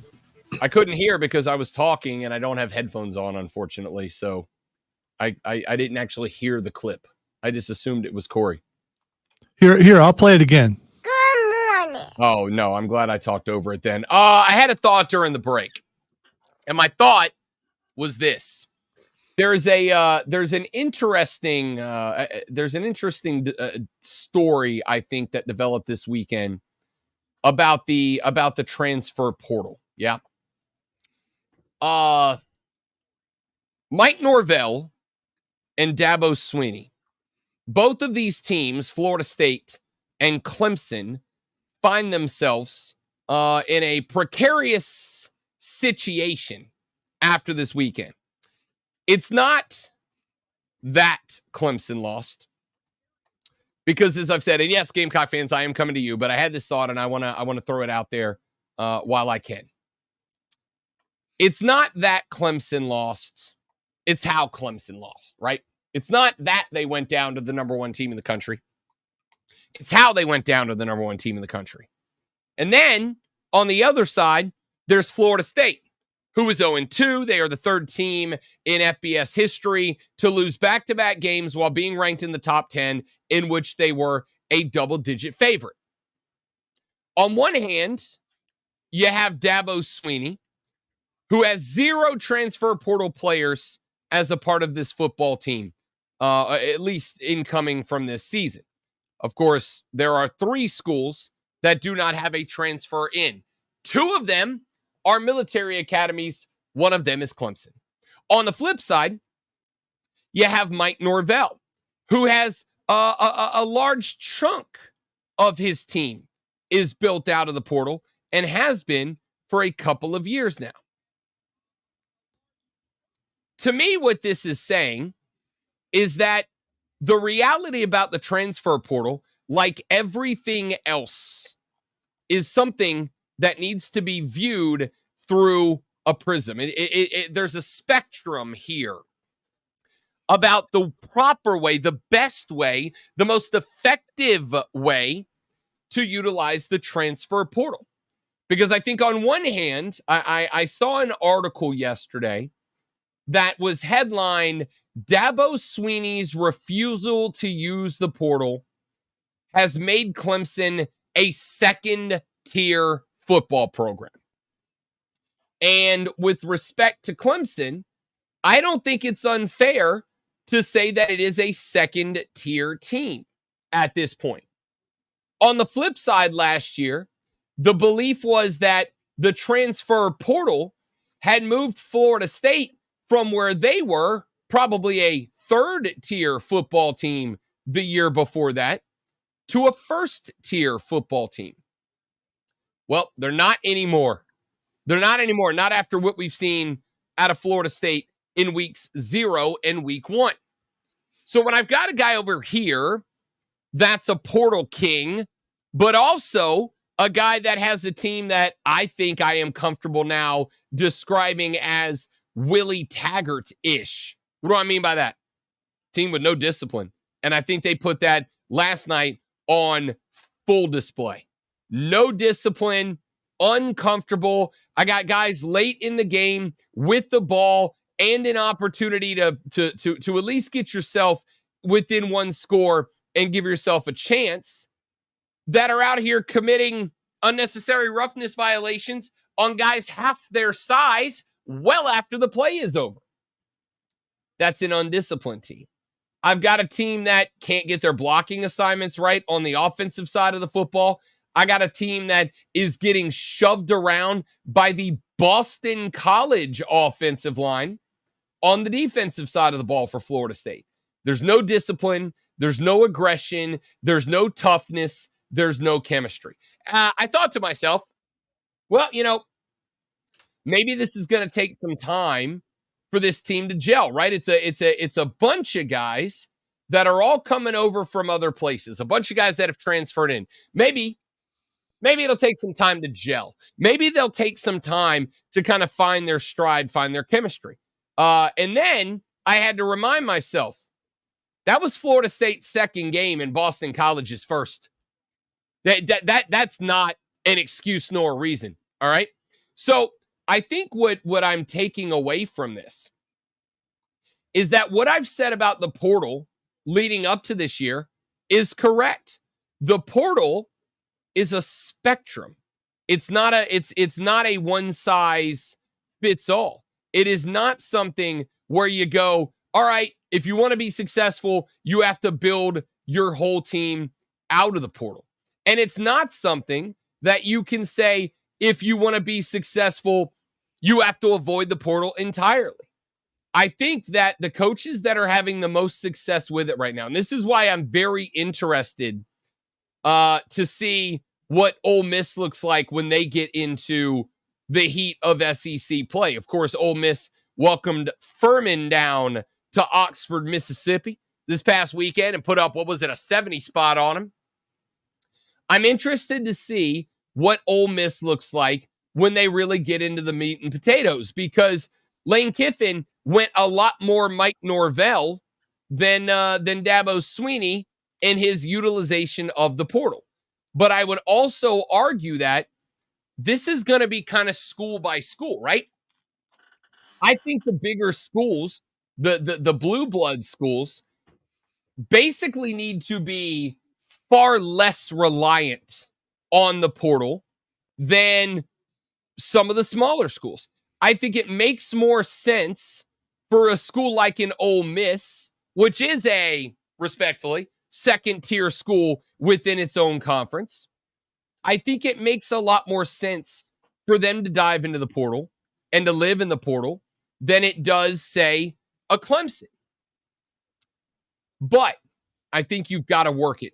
I think you've got to work it to find the cover-ups for the weak spot in the team. Mike Norvell is a guy that for 2 years now, Norvell has been living in the portal. For 2 years now, Norvell has been working in the portal. For 2 years now, Mike Norvell has been utilizing the portal to fill up his running backs, his wide receivers, his quarterback, his defensive back, his linebackers, etc., etc., etc. And I think that these things are important, but I think we are learning as of late. I think we are learning down the line that if you can't find a way to recruit high school kids and bring them in and keep them there, if you can make that happen, you're giving yourself a chance. And I'm looking at guys like Kirby Smart. I'm looking at guys like, and I understand he is, I hate this sentence, on the hot seat, Ryan Day at Ohio State. I look at the Alabamas, right? Dabble in the portal, find a portal guy, get some portal guys, add these portal guys to spots that you are weak. But while you are doing so, continue to address those spots with the portal and recruiting. Because I'm looking at Florida State, a team that last year the portal worked exceptionally well for. But is it fair to say at this point, and I think the answer is yes, is it fair to say at this point that when it comes to the transfer portal, it's supplemental, not primarily your source of talent, right? Like it should be a supplemental talent resource, not primary, but it's not really optional at this point. I don't think. I think it's become mandatory. And I know that there's this thing we heard Dabo say all during the offseason over and over. Well, we didn't use the portal because we didn't want any of the guys that were in there, and we do love the guys that we have in the locker room. Well, look, that's one game, and that was one game against the best team in the country, allegedly. And keep in mind, this is the same Clemson team that last year struggled out of the gate and then won, what was it? 5 of their last 5 down the stretch, got into a bowl game, won the bowl game, right? Like all of the sudden, Dabo was out there saying, hey, if Clemson's a stock, you better buy all you can right now. And it felt nice. It felt good. Sure.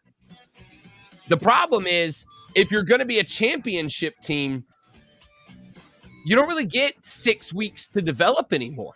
You got to be good out of the gate, which means you got to find the spots that you're lacking out of the gate, and you've got to address those. So on one hand, I've got Mike Norvell, who is a guy that knows how to work the portal, but I don't know that he necessarily knows how to get great chemistry out of the guys that come out from the portal. Remember, they're all coming from different places. They're all coming from different cultures. And then I got Dabo, who knows how to build culture, but he doesn't know how to use the portal or refuses to do so, which says to me the truth about what needs to happen is somewhere in the middle. And the coaches that figure out how to walk that tightrope, how to live that balance halfway between Norvell and Sweeney, those are going to be the ones that are going to succeed, pardon me. Back after this, let's break down that South Carolina Old Dominion game next on the Rob Brown Show in the Fan Upstate. New life. Never miss a big moment with Rewind on the Odyssey app. Relive big moments. It's Rewind on the Fan Upstate. Last Friday night, it was the Lady Friends 40th birthday this weekend. So last Friday night, I threw a little surprise party at a watering hole in downtown Greenville.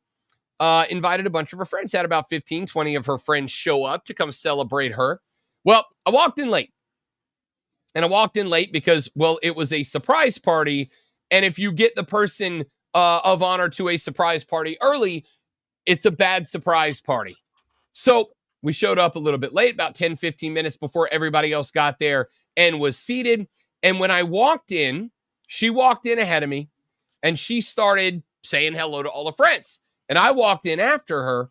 And it was weird because I walked by like 3 of her friends and none of them said anything to me. And I thought, well, this is wild, right? Like, I'm her fiance. I threw this big party. I put this whole thing together. I'd expected at least say hello. And then 2 of them walked over and went, hey, when did you get here? And I was like, what? I've been here a minute. And they said, oh, crap, you walked right by us and we didn't even recognize you.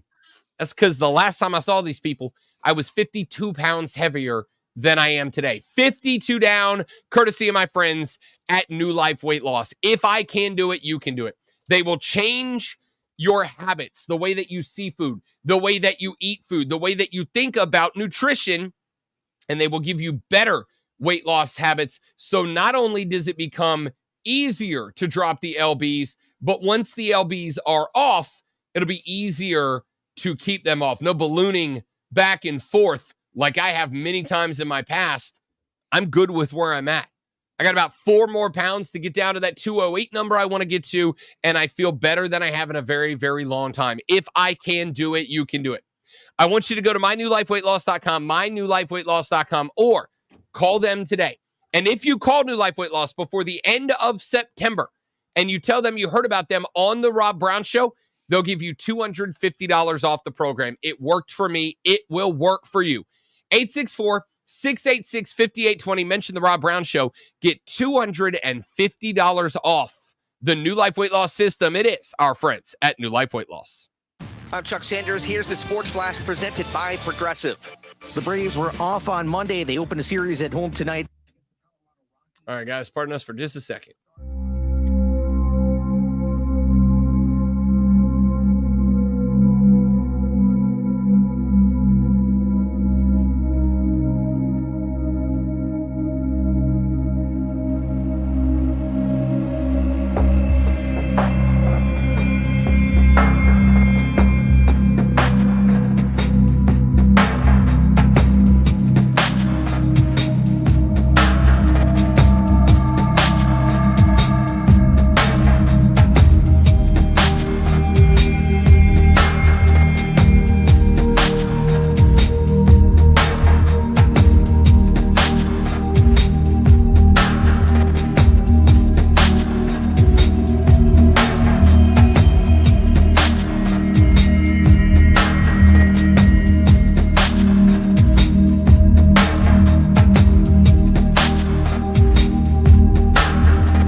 But I really have to watch the budget. Staples can print whatever you need, and now you get up to 30% off print purchases. So the more you print, the more I save? Right. So if I print $600 worth of signs, you save $180. Ooh, and if I print $1 million worth, I'd save...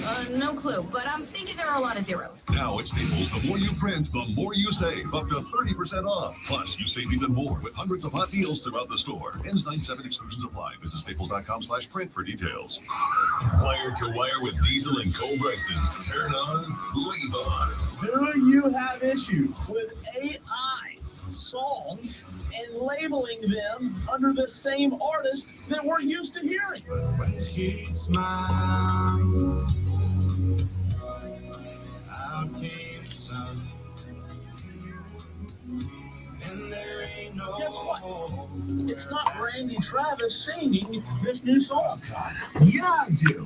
I have a huge issue with that. I mean, like, you know, singers die, singers retire, singers quit, singers lose their voices. It happens. You got to get the old singers out of the way so that the new singers can come up and get famous, right? That's part of the business. It's part of life. Wire to Wire with Diesel and Cole Bryson. Turn on, leave on. Afternoons 3 to 7 on the Fan Upstate. from the Ingalls Market Studio. Tigers, Gamecocks, Panthers, Paladins, and Rebels. Punch your ticket to the best local sports. 97.7 FM Greenville, 97.1 FM Spartanburg. Always streaming wherever you are on the Odyssey app. Upstate. Sound off on the text line At 71307. Keyword fan. You're listening to the Prop Rap Show, only on the Fan. Upstate.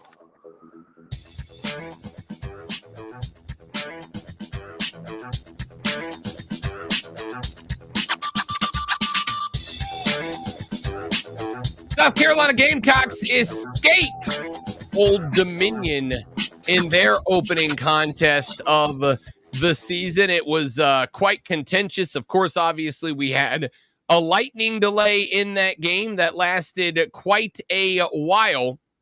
But the Gamecocks were able finally to get back out on the field, and they knock off ODU in their week 1 contest. Your final score in that game was, and of course, I just put the whole thing away. Let me get, because I want to get my box score up because I want to talk about this contest. South Carolina with the win over ODU, 23-19, a game in which the Gamecocks entered as 21-point favorites. They end up as 4-point winners overall. Now, there's the obnoxious old great teams, good teams win, great teams cover. Sure, okay, fine. Let's talk about why this team did not cover. I'm going to start with something that I think is probably going to be relatively contentious amongst many Gamecock fans. I know Lenora Sellers has got legs. I know Lenora Sellers can move. But Lonzo, if you run this cat 22 times into the teeth of a defense like Georgia's, 22 times into the teeth of a defense like Alabama's, he ain't finishing the season. You know what? I disagree with you.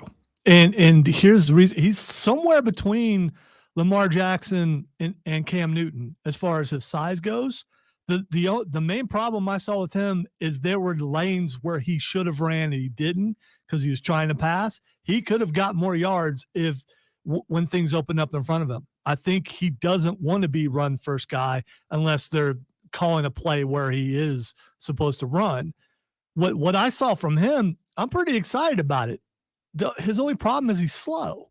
Everything is slow, methodical, and prodding. And I think as the season goes, he's going to get quicker. And when he gets quicker, look out. A lot of drop balls for him too. But I think he needs to run more. And I think he's built to be able to handle that. He's the best running back on the Gamecock team, unfortunately, but he is. I mean, Rocket Sanders is right there. I will say that I'm intrigued because it felt to me again like we're going to be playing behind a at best mediocre offensive line for another year in a row. It is what it is. If your offensive line is getting bull rushed and worked by Old Dominion University, they're going to get worked by every SEC defensive line. From what I recall, I believe they said that Old Dominion is a veteran team. And what you talked about with Florida State about them learning all the pieces and everything, South Carolina's got that too. And they came out with a victory. I'm choosing to be more positive, and I know. I know, and I don't get it. I don't get it. I would feel fine if this was against pick a secondary bottom feeder in the Southeastern Conference. If it was that kind of performance, let's pick a secondary bottom feeder in the ACC. Let's go with, I don't know, maybe Clemson. Okay, I'm not going to let you. I appreciate it. We're not going to throw shade at Clemson because I'm throwing shade at South Carolina. That is not why. You said secondary bottom feeder, and right now, if you look at the records, that's what Clemson is. And you can't go secondary bottom feeder for the SEC right now because the perennial bottom feeder just had a major upset and with Vanderbilt. I mean, who is the bottom feeder in the SEC right now? Who is it? I mean, listen, Vanderbilt's win over Virginia Tech, ton of props for that. That's a hell of a win. Here's what I'll say then. That offensive line performance against Kentucky will get Lenora Seller killed. That offensive line performance against Ole Miss will get Lenora Seller killed. That offensive performance against Alabama, Oklahoma, Texas A&M, which is a 3-game stretch that this team will have to go through. Ole Miss, Alabama, Oklahoma, and A&M before they're, by the way, on the road at Vanderbilt, which now doesn't feel like that gimme layup of a win that we thought it was going to preseason. That offensive line performance and designing runs. I'm not talking about Lenora Sellers on a pass play deciding to pull it down and take off. That's wonderful. I'm talking about the number of designed runs for Lenora Sellers. I can't have you designing 17 runs for this quarterback, a first-year QB1 into the teeth of the defense. And the problem is, you go back-to-back SEC matchups in the next 2 weeks. You're at Kentucky this week. You're back home for LSU, a now very ticked-off LSU team. So I can't have that happen. So, I mean, it depends on what your expectations were for South Carolina. They're not picked to be at the best mid, at the worst where they were last year. I'm taking more positive out of it. They won the game, which is what you're supposed to do. Was it ugly? Yeah, it was. But I believe they learned things and they're going to be better next week. They're going against Kentucky. I mean, is Kentucky a juggernaut? LSU, I get. By the time you get to LSU, though, you should have worked out a few more kinks. Lenore Sellers gets a little bit faster. They're running him because he can handle it. I don't know. Do you say the same thing about Lamar? No, and they don't design that many runs for Lamar. There's not 20 designed runs for Lamar Jackson in a game. There's just not. Lamar, if you want a guy like Lamar, in fact, I would go it's dramatically less than that, because the strength of Lamar, and it is what you need to do with Lenora Sellers, the strength of Lamar is they want him to throw the football. They want him to throw the football. And if he's got to run, then he can run. I was watching Dow Loggins run Lenora Sellers into defenses, designed runs. This is a QB draw. This is a QB sprint. This is not a pass play that falls apart and then Lenora takes off because nobody's open. The reason that works for a Lamar Jackson is because Lamar's got the arm strength to hit any throw on the football field. And so when you move the pocket over and you have Lamar sprinting out to the right, you're dragging a tight end across. You're bringing a backside wide receiver on a deep post. You're running a fly route with the near side. Maybe you got a slot who's running a wheel. You're throwing 4 options out there, and you're telling the defense, he can hit any one of these guys. He can hit any one of these guys. And if you cover all 4 of them, that means he's one-on-one versus a defender out there, and we think he can beat him with the legs. That's what needs to be done with Lenora Sellers. And instead, I watched them just have Lenora run sprint outs out to waiting linebackers, out to waiting cornerbacks on the outside. That play calling that I saw, while trying to take advantage of the legs of Lenora Sellers, ended up being about the legs of Lenora Sellers and not the arm of Lenora Sellers. And if you have a running back that you start leaning into that, I'm telling you, when you've got a stretch of Kentucky, LSU, Ole Miss, Alabama, Oklahoma, and A&M, he's not coming out of that uninjured. There's too many beefy dudes over there. Yeah, and I disagree with you, but it's a normal thing. You're going up against a team who you should have won by more. You did not. Do you put everything out there and show them everything you got? The score would have been more if the fake field goal touchdown hadn't been taken away. They got down into the red zone and did not get into the end zone a couple times, which they should have done. I saw a bunch of positive things. And I also believe you're not going to show everything going up against Old Dominion that you're going to do against Kentucky or LSU or further down the road. You won the game. It would have been more if penalties hadn't taken things back a little bit. I refuse to be as negative as some people seem to be. I mean, It's again, as it usually is. It ain't negativity. It's realistic. That's what this is. This was uninspiring out of South Carolina. It was bland. Wow. You got bailed out by your defense because, yeah, sure, we can talk about that. And if the quarterback from Old Dominion doesn't fumble the ball on the 1 yard line coming out, it probably isn't as close because Rocky doesn't score from a yard out at that point. Here's what I saw. What I saw last year, or what I saw in this game, was a highlight of the fact that this team was carried last year, and I see Hugh just showed up in the stream and said it exactly where I was going to go. You got carried by a first round by an NFL caliber quarterback and a first round wide receiver last year. We said it last year. What Leggett and Rattler were able to do last year, to me, was the reason those two guys got drafted where they were, because there was nothing else on that team. You were hoping this year you were going to find a breakout wide receiver. Lenora Sellers, and I'm not saying Lenora Sellers ain't going to be the guy. I'm saying I think Clemson and South Carolina have one thing in tandem right now. And it is that neither one of them seem to be able to scheme their stars into stardom. Mike said, my expectations were not getting lucky against ODU. Yeah, that's it. That's it. The reality here is, if your game plan this year is going to be, if all else fails, run Lenoris ain't going to be there for you by week 7, week 8, because he cannot. I know he's durable. I know he's thick. I know he's big. I know he's beefy. I know he's meaty. He's also a dude.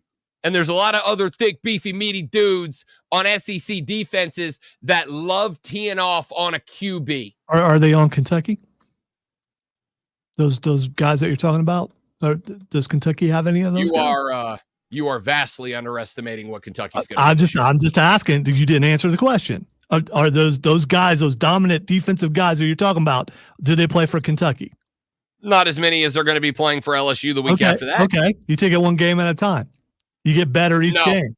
You get better each game. You can spew all your negativity. You're not going to affect me. I saw some things that could have done better. Of course, it was the first game of the season, but they won the game.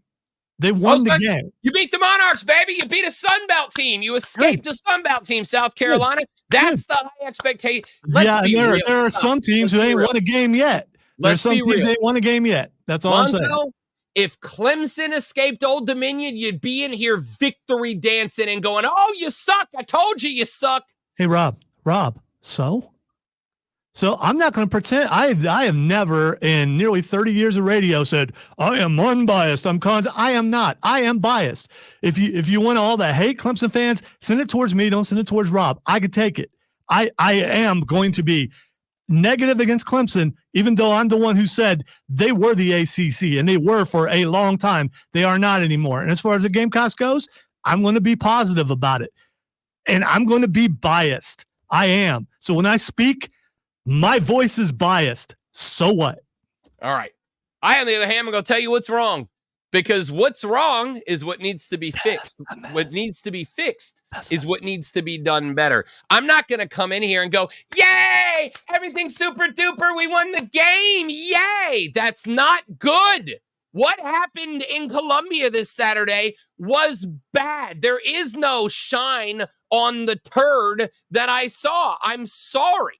There's just not. Wow. There's so many positive things going on in life for you to be this negative. It's unsettling. It's horrible. All right, ladies and gentlemen, stay tuned, because the positivity hour with Lonzo, he is just going to whisper sweet affirmations into your ear about how everything's great everywhere all the time after he reads this sports flash.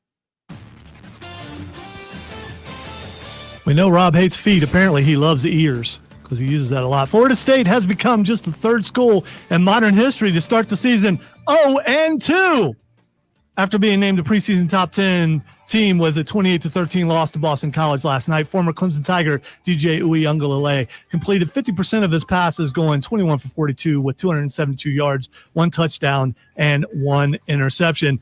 Bengals wide receiver Jamar Chase failed to practice again yesterday during Cincinnati's final practice before official game week activities as he continues to hold out for a contract extension. Bengals head coach Zach Taylor said Chase's status for game one this week is fluid.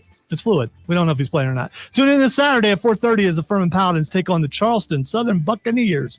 It's Furman versus Charleston Southern right here on your home for Paladins football. The Fan, Upstate. Up to the minute, upstate traffic. The Cordell and Cordell traffic cam shows some slowing now, southbound I-85. No jam-ups yet, but you are slow out of Spartanburg to Highway 29, and again at Highway 14. Northbound 85 is slow from 25 Whitehorse up to Malden Road. Wade Hampton is slowing around Highway 80. From the News Talk 98.9 WORD Traffic Center, I'm Bill Brooks on The Fan, Upstate. Did you know you can use your own body's Okay, Mike, stop following the team then, dude. I mean, lasting pain relief? it's easy to point out the negativity. And yes, there are things they can improve on, but it's also, apparently it's difficult for some people to point out that there were positive things that happened. Talking about regenerative medicine and the local positive things don't do anything for you. If you don't fix the negative, you can positive things don't do anything to you, for you. Come on, dude. Positive things do a lot for you. Okay, if you play that same game against Kentucky, you're losing by 24. We'll see. Guarantee it. We'll see. That just happens to be the next opponent. We'll see what they do. All right. Well, we won't talk about it until next Monday then, I guess. So call now. Take action. Get lasting. Well, I'm not in charge, so I mean, you do what you want to do. Give them a call at 864-448-3772. That's 864-448-3772 in Greenville and Asheville. 864-448-3772. But I'm not going to be, well, you know what they could have done? They could have done this. They didn't do it. It's Old Dominion. Oh, well. Look at the record. Yeah, 1-0, but it don't count. That one does not count because they were supposed to win by more. So I'm not counting that one. Gamecocks are now 0-1 because they didn't play good enough and they barely got by Old Dominion. And if they barely get by Kentucky, that don't count either because they barely got by and they didn't look good. Located in Piedmont off I-85 exit 35. Buy your tickets now. If you were pleased with that performance, I don't know what to say to you. Congratulations on your big win over the second worst team in the Sun Belt Conference. Woo! Won the game for just $40 at upstatecraftbeerpassport.com. 20 breweries and 2 bonus distillery stops with free tasting and tours at Swamp Fox and Red Border Distilleries. I want to hear nothing but negativity. I can go listen to another station who I'm sure is having a lot of trouble being positive about their team.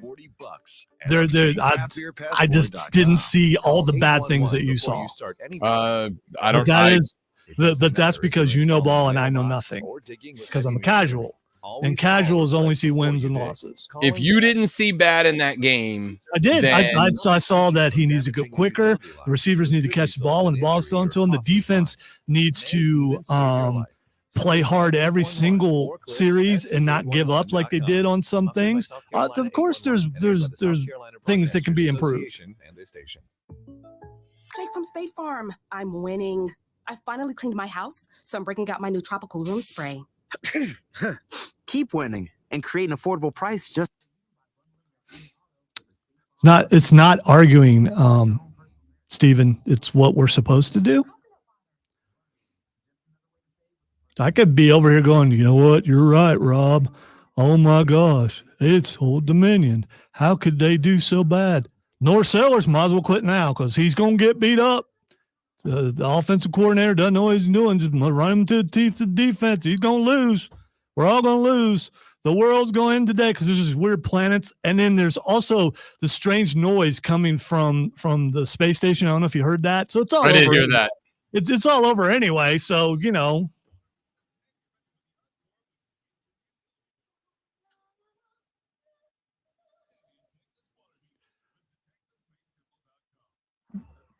No, Steven, I'm doing my job, dude.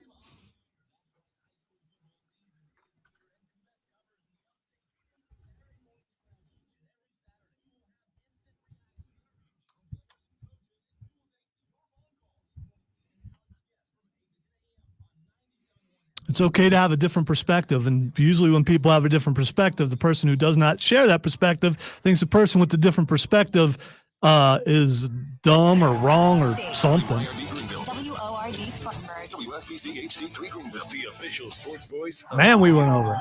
Do better, Rob. Upstate. Odyssey Sports Station. Warning. Man, check this out. You're on official Rob Brown Live. Exactly, Jason. I don't know what you did. Would you expect stellar play and everything was going to go? Oh my gosh, this team's going to beat the world? No, they're about where we expected. The Fan Upstate. You know, I want to be real clear about something. I am not, by any stretch of the imagination, saying that I expect greatness out of the South Carolina team. If you define and only define, as it apparently is true for Lonzo, if the only thing that matters to you is W's and L's and not for me. You don't speak for me. I didn't say that. and not what happens from goal line to goal line and sideline to sideline, then great. You won the game. Hang the banner. Congratulations. You're 1-0. You don't hang a banner after winning one game. It's you did as expected. You won the first game, and they're probably going to lose a bunch of games as expected. Oh, no. Let's be clear. They did not do what was expected. What was expected was a performance over the second worst team in the Sun Belt last year. That's what was expected. What was expected was to control the line of scrimmage. That did not happen. What was expected was an offensive line that actually was going to blow the ODU defensive line off the ball. That did not happen. What was expected was for Lenora Sellers to be set up in this game to be able to get into a groove throwing the football. That did not happen. What was expected was a football team, and this is true about Clemson as well, which is why I am disappointed with them, despite the fact that I said coming into that game, I don't expect a win over Georgia. That's not a realistic expectation. A realistic expectation was a good win over Old Dominion, not getting bailed out towards the end of the game, which is what happened. What was expected out of both of these teams was an obvious development from last year. I didn't see that out of either one of them. I did not see a development out of Clemson. I saw the exact same problems we had last year, and I did not see development out of South Carolina. Hold on a second. So you expected South Carolina's quarterback play to be better than last year? No. Is that what I said? No.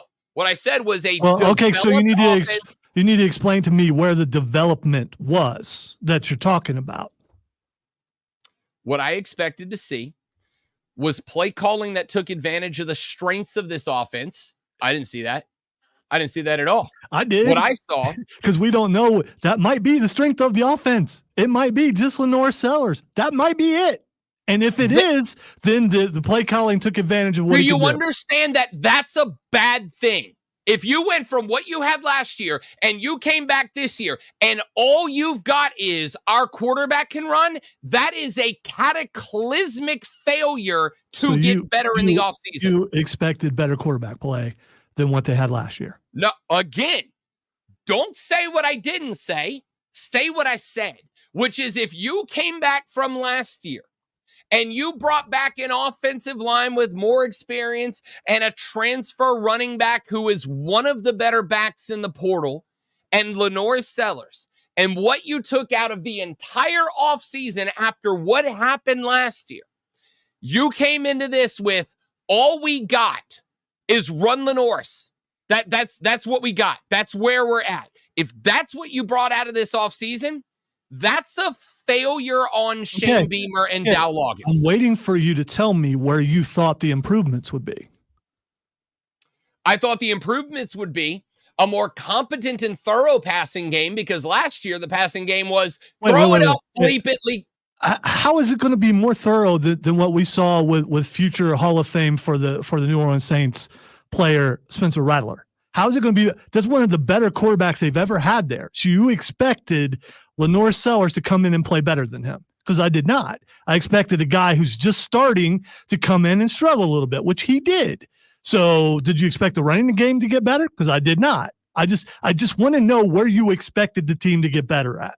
First off, let's start with the ground. Yeah, I expected the run game to be better. I absolutely did. I didn't. Why? You have an offensive line that brings back veterans, along with some guys that step in that are bigger, better, faster than last year. You brought in a running back last year that is the best running back you've had, arguably, at least in my time here. And you've had a year with Dow Loggins at the helm. He's not a first-year coordinator anymore. He's a guy that's had a full season and off season to work with the talent he's got. Yeah, I expected better out of the run game, and I didn't get it against Old Dominion University. What is South Carolina, the experts, what did they project them to do? Where are they projected to finish? Again, if all I'm looking at is what's the record after 12 games, why do we do this? Why are we here? Why do we not say the next Rob Brown show will be the morning after week 14 when the season's over, and then we can talk about it? Well, we do what we're doing. We have heated debate back and forth. That's what we do. That's what we're supposed to do. You have an opinion. I have an opinion. My opinion is right. Yours is wrong. And then you will continue to point out how I'm right and you're wrong. I saw out of this team no growth from last year's team. I didn't see any growth. Where are they better? Where are they better? Find me anywhere they're better. Exactly. Where did you expect them to get better at? Literally anywhere.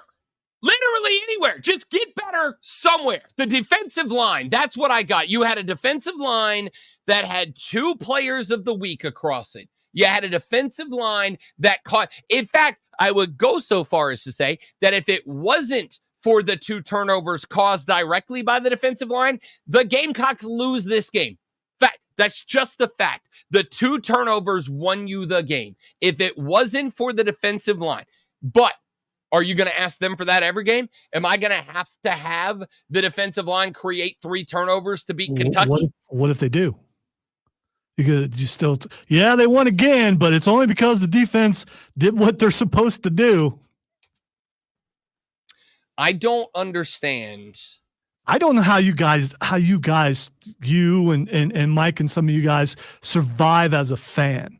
If all you look at is the negativity, if all you look at, we won, but we could have done this, we could have done that, that's a miserable life. I mean, come on, it was still a win. And you cannot point out where you expected it to be better.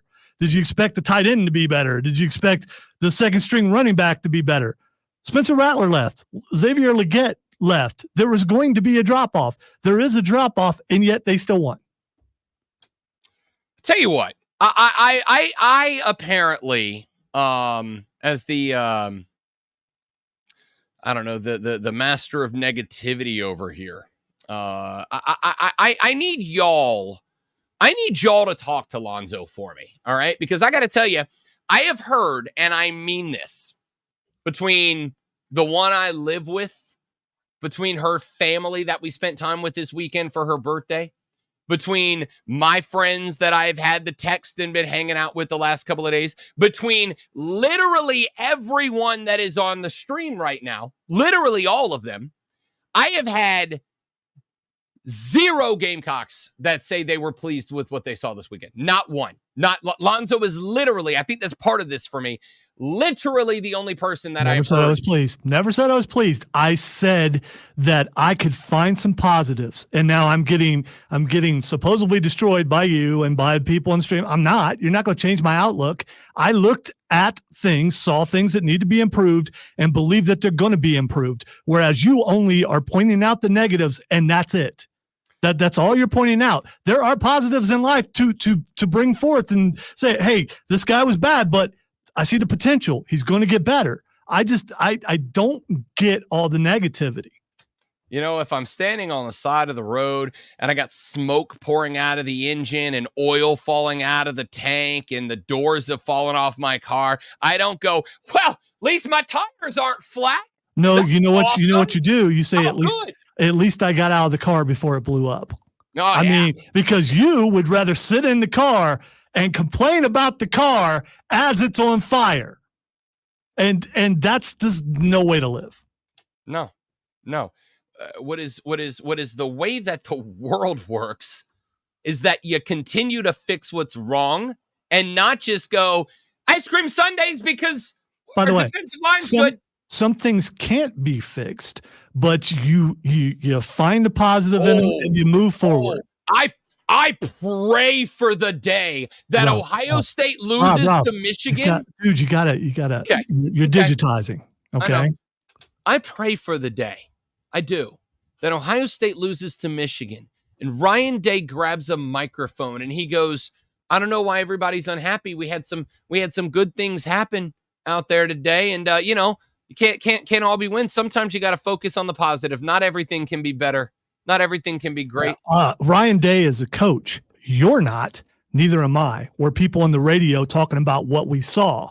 And if you want me to be your yes man, I can do that. You're absolutely right, Rob. Man, it was horrible. How in the world how can you be a South Carolina fan? I mean, you might as well put everything away. It's over. You got lucky to beat Old Dominion. I know those expectations of winning 5 or 6 games. It's out the window now. I mean, let's all just look at the ground in shame and whatever it is you're doing. Look, if you find me a Gamecock, just one, find me one that's happy with what happened this weekend. Find me one because I haven't met one yet. So every single one of them would rather they lost. So again, can't count that as a win because it was ugly. And ugly wins don't look the same. And they don't. When you look at records, you go, okay, they went 6-6, but 3 of those games were ugly, so we don't count those. So let's be real clear. 3 and this team ain't going 6-6. We'll see. This team's not going 6-6. We'll see. What was your prediction at the beginning of the season? Before the season started? You remember? Did you? Okay. All right. 6-6. I said 6-6, a ceiling of 8 and floor, a floor of 4 and 8. And I got to tell you right now, I'm leaning more towards the 4 and 8 than the 6-6 at this point. Are they going to barely win those 4? They just played the worst team on the schedule, Lonzo, and they needed a miracle to get out of there. Yeah, they just played the worst team that they will play this year, and they needed a miracle to get out of there. They won. I don't get why you're getting so mad at me about a team that's not your team. I mean, I am not getting mad at you.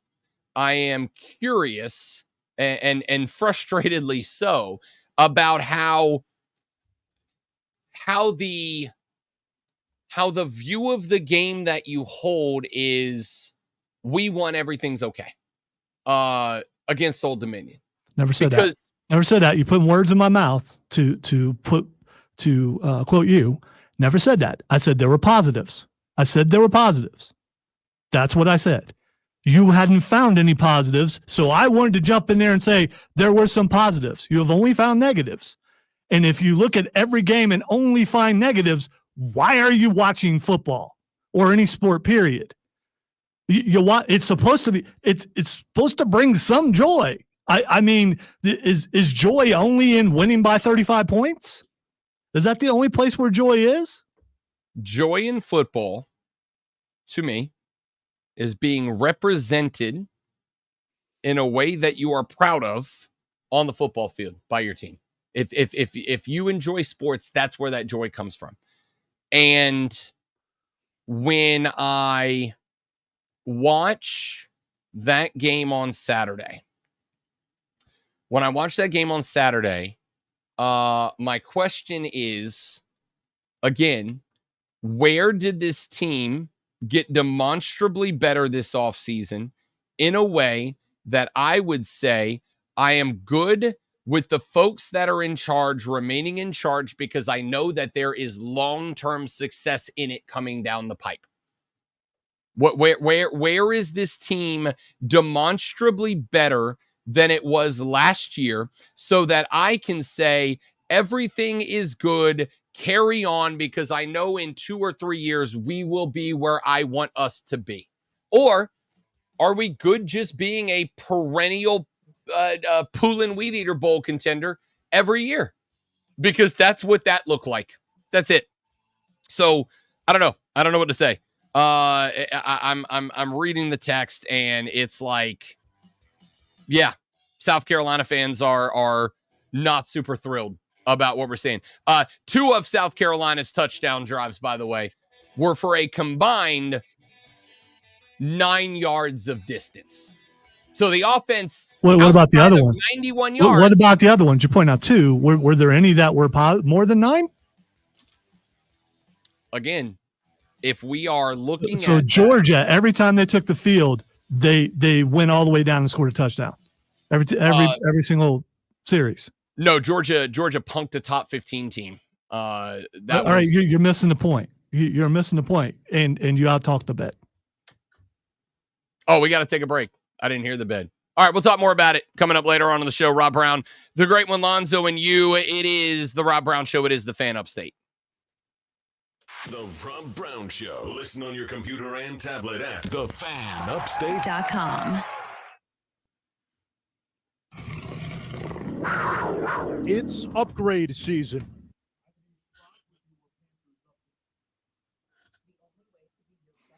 Long break. Go find something sour to eat. Bet. I don't think I have anything sour. I hate sour.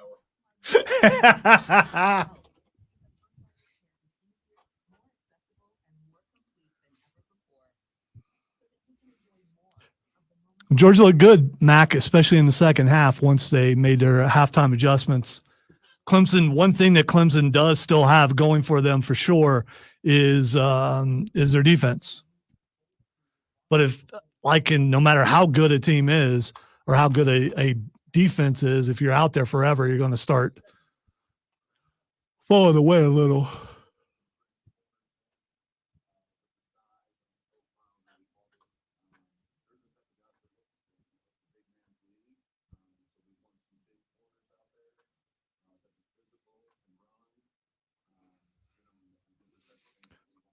Probably not Steven, but who is?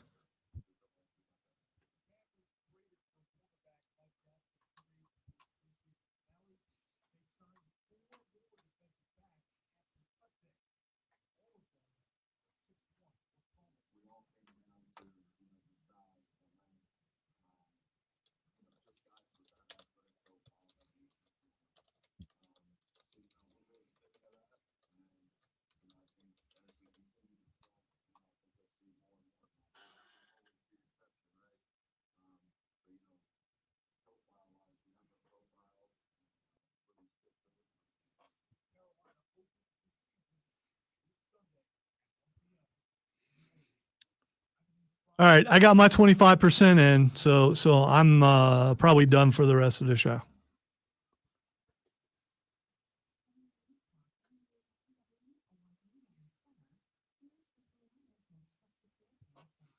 True, Max. Sometimes when you're evenly matched up, but again, it comes down to coaching, and the fact that defense was on the field forever. But obviously, Kirby's team made a lot better adjustments going into that second half. And once that window was opened, I thought Clemson gave up a little bit.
Yeah, Clemson's defense was playing really hard that first half, and then the second half, when that first little break happened, then you could see that it was going to be downhill for them the rest of the way.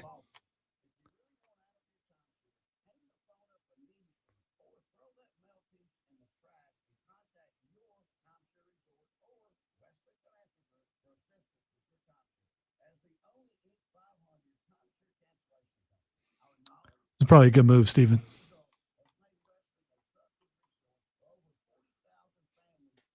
Trash talk leads to anger. Anger leads to hate. Hate leads to division.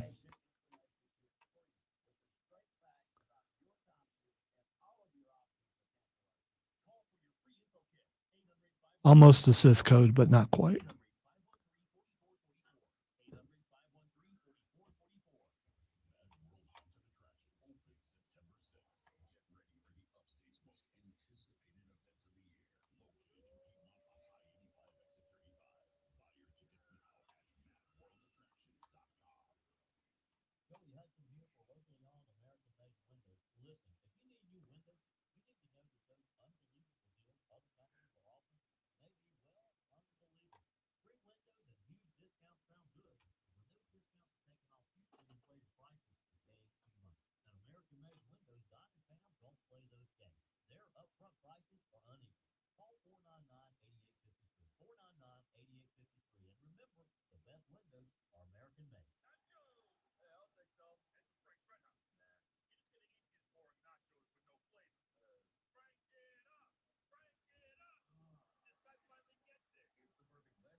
Me too, Mac. I wouldn't be surprised if he can continue, that level the rest of the season. How is he not the number one draft pick?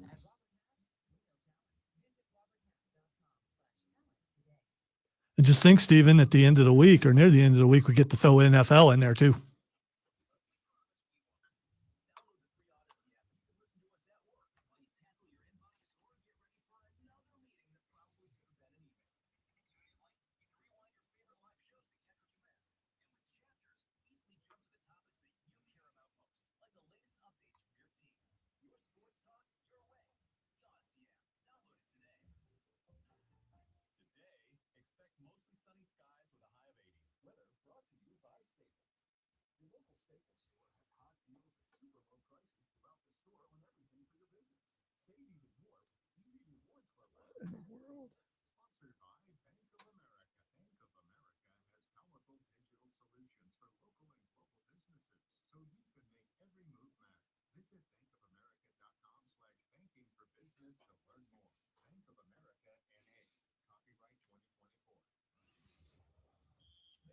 New life in the next break. The Yellow Jackets of Irmo, 35-27.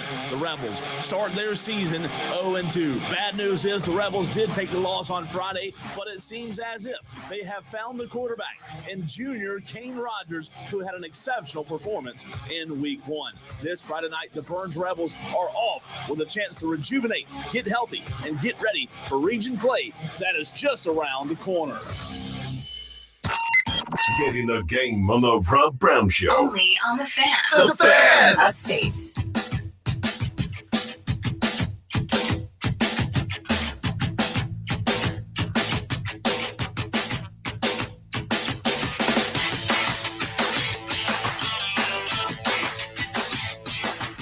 The Rob Brown Show continues. It is The Fan Upstate. Robin Lonzo with you. Couple of texts that have come in. The text line is open for you at 71307. 71307. Start your text with FAN, F-A-N. We'll read them on the air. FAN, F-A-N. We will read them on the air. Here are a few texts that have come in so far. Texter says, I just crashed my Kia. Now I have no Kia. All right, Texter. All right. That was good. All right. Texter said, I don't understand what the positives were for South Carolina. I needed Natty Light to get through that game. Oh, if they drove you to Natty Light. Oh, woof. Woof. Oh, man. Yep. Nope. That's it. Texter said, Beamer and staff are trash. 4 and 8. Like I said, I am after what I saw, and again, it's week 1. time to develop, time to figure out what went wrong, time to correct what went wrong. We'll see if they do. But yes, I am leaning more towards the 4-8 than the 6-6 at this point. Texture said, the goal is to win and improve every week. Okay, fair. Again, excellent platitude. I don't disagree. The goal is to win and improve. Number one is what you saw out of South Carolina against Old Dominion, convincing that they can beat Kentucky. Forget LSU in 2 weeks. Forget LSU in 2 weeks. Forget down the line Alabama. Forget that. Just Kentucky right now. Do you feel like Kentucky is a beatable football team based on what we saw in week 1? The answer to me is no. There are a lot that I was told was going to be better this year, and that isn't. And by the way, I had the exact same reaction when we broke down Clemson's game against Georgia in hour number 1. There was a lot I was told was going to be better that I can conclusively say, no matter what happens the rest of the ride, certainly wasn't better in week 1. Will I give Shano time to get it for? Yeah, absolutely. 100%. I'm going to give him time to get it fixed. But there is a big difference between I feel like they're halfway to getting it fixed and I think it might be too broken to fix. I'm not saying it's too broken to fix. I'm saying I feel like it's closer to that than like, oh, we gotta tinker with this one thing or fidget with that one thing, and we're right there. And I don't think that's the case. Texter said, Rob and Lonzo, are you guys married? This is starting to sound like an old couple bickering.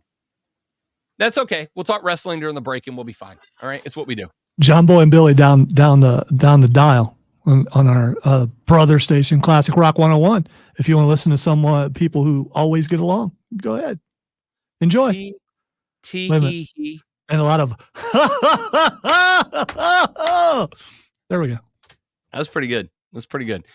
Texture said, Rob, it almost felt like an L. Well, it's because it almost was an L. It almost was an L. That's the weird part. Again, ODU gave you the football twice inside their own 10-yard line, once inside their own 5-yard line. If they take care of the ball in those two spots, what next? I don't know. Texture said, in my best Southern grandma voice, bless Lonzo's heart. The bless your heart is always a tough one to recover from. Texture said, Rob, don't throw your pearls before swine. I've heard that. What does that expression mean? I'm dumb. What does that expression mean? It means I like bacon. I mean, I love bacon, but I don't feel like that's what it means. Don't throw your pearls before swine. If you do, the pigs will trample the pearls with their little pig's feet and they will turn back and attack. If you give pearls to pigs, they attack. I don't understand. I don't get it. Apparently it comes from a Bible verse. I don't understand the expression. Texture said, Lonzo, denial is the first stage of recovery and a river in Egypt. Some philosophical advice here. Mark Ryan listening today. Woo! How's Detroit? It's going to get cold soon. Texture said, if my team played like Clemson or South Carolina, as a fan, I would be extremely mad. The fact that Lonzo is not is either because he's delusional or trolling. All right, he just started laughing into the camera without turning his mic on. So I'll let y'all take that what you want. I've already talked my 25%. I'm done. Texture said, Rob, can we please just move on and no longer talk about how bad my team is? Please just cheer me up by talking Clemson smack. Yeah, we talked how bad Clemson was for the entire first half. I'm sorry, that's 26%. I gotta stop.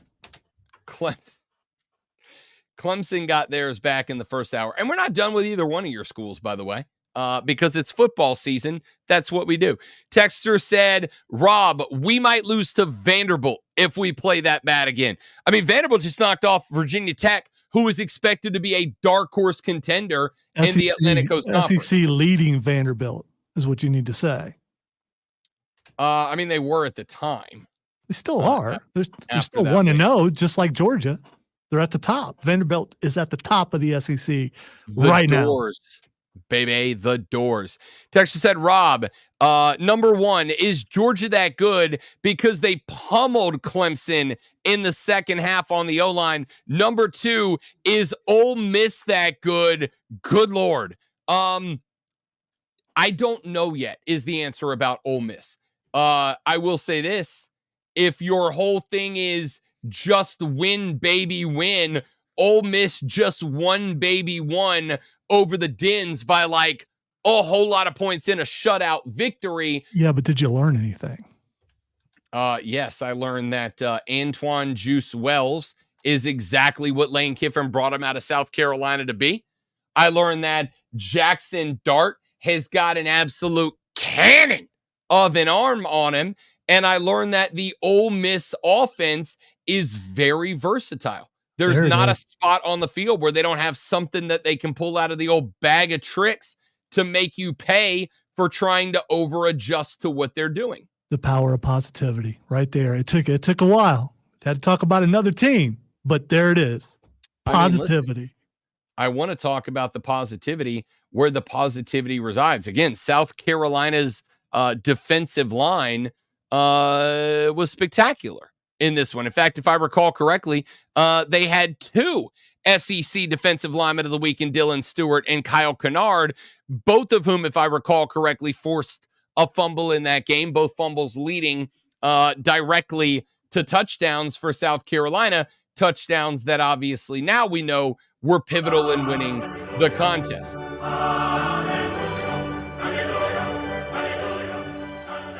I mean, I already addressed them as they both deserve to be addressed. That was very positive.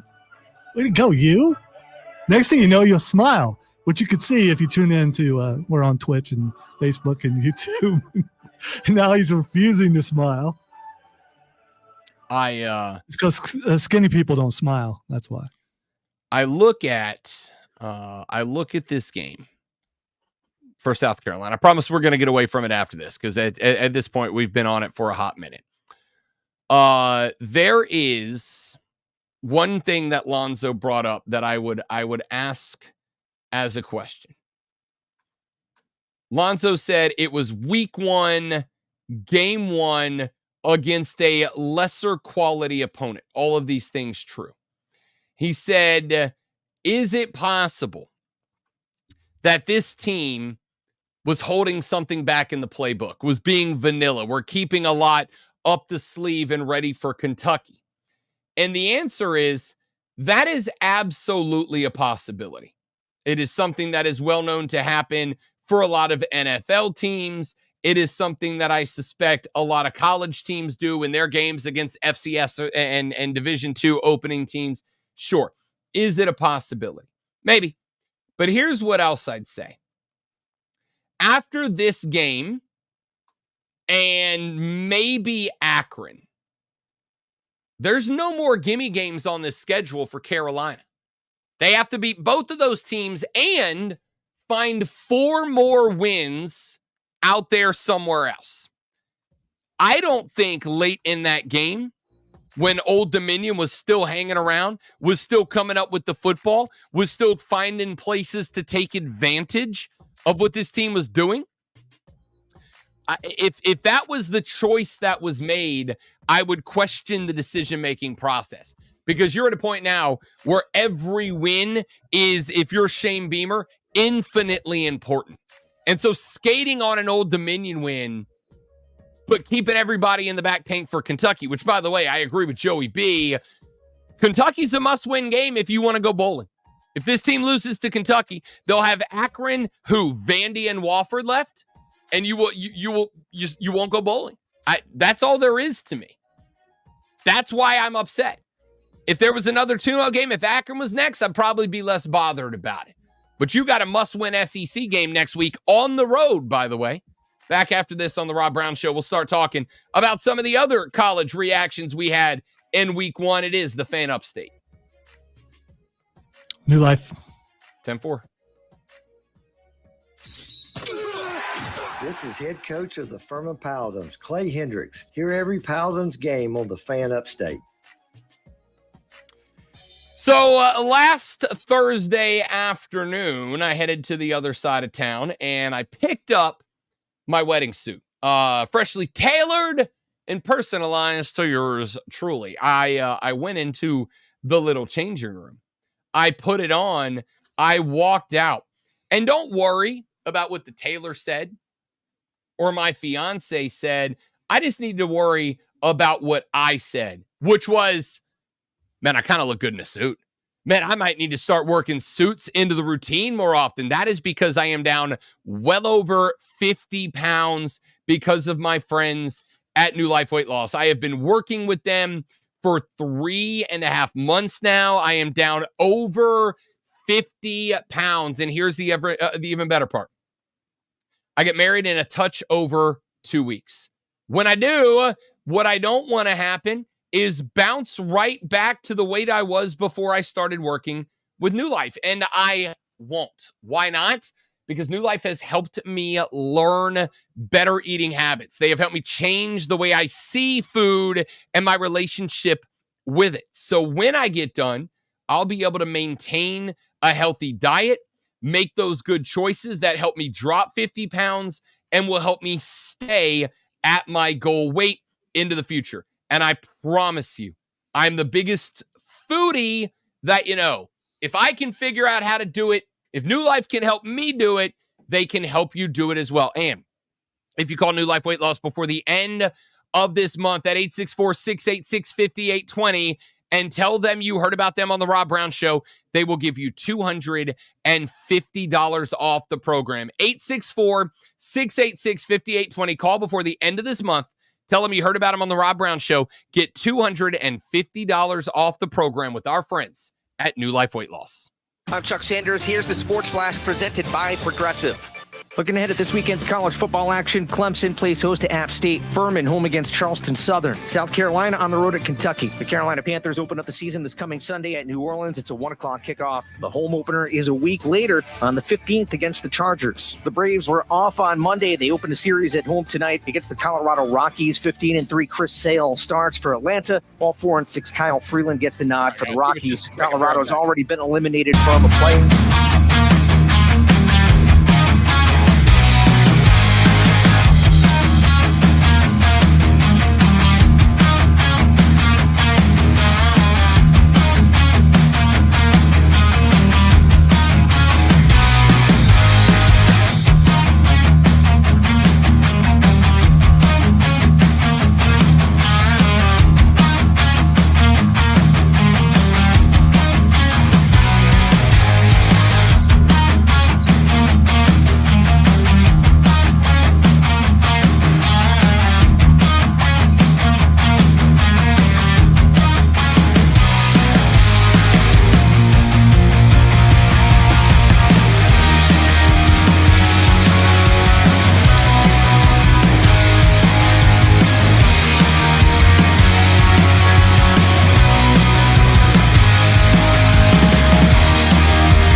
Understanding that world easier.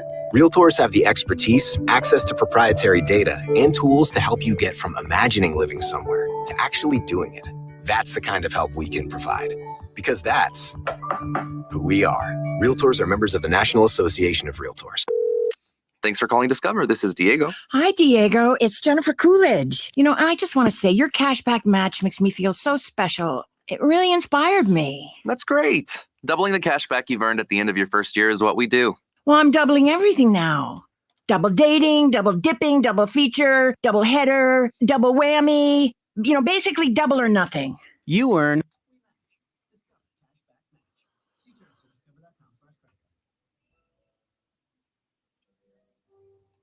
Hey, if anybody wants to go to the Viking takeover that they're doing at the mill in Pickens County, that's 100% happening.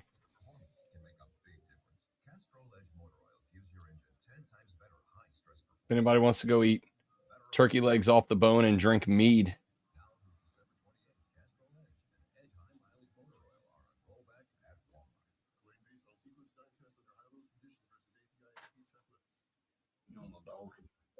Some people just normal dog. Spring for you is a rate based on you with Allstate, not a rate based on tariff routines, and makes the car behind them don't know they're about to.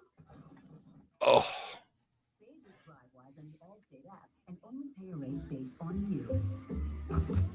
Not available in every state, subject to terms and conditions. Rating factors and savings vary, and in some states, your rate could increase with high-risk driving. Allstate Fire and Casualty Insurance Company and affiliates, Northbrook, Illinois. Wire to wire with Diesel and Cole. Tackle it. Let's take that out. Oh well. We bring in Kevin, longtime Tolo of the show. Kevin, what's your thoughts? You can go to practice and practice hard, but you're really getting better once you get home. You get home, and when you're doing that underlying work that don't nobody see, and now you coming out, now you got 8 picks in a season, or you got 12 touchdowns, so you putting that work in. But then when you go and you get one catch all year, and then you want to blame it on the coaches because you didn't want to work. Now I'm a transfer 3 times in 4 years, and you never really get a camaraderie with nobody. So every year that you're there, you chasing money and you chasing playing time. But hey, what about chasing that work? Man, great stuff there from Tolo Kevin. We appreciate the call, brother. Wire to Wire with Diesel and Cole Bryson. Turn on, leave on. Afternoons 3 to 7 on the Fan, Upstate. I need someone to tell me what a Tolo is because I'm a grandpa, and so I don't know what a Tolo is. Sounds like a fungus of some type. Anybody? Somebody? Anybody? It means turn on, leave on. The listeners who turn it on and leave it on. Wow. Okay. FANFONE. This is the award-winning Rob People Brown be making stuff up. On the Fan Upstate.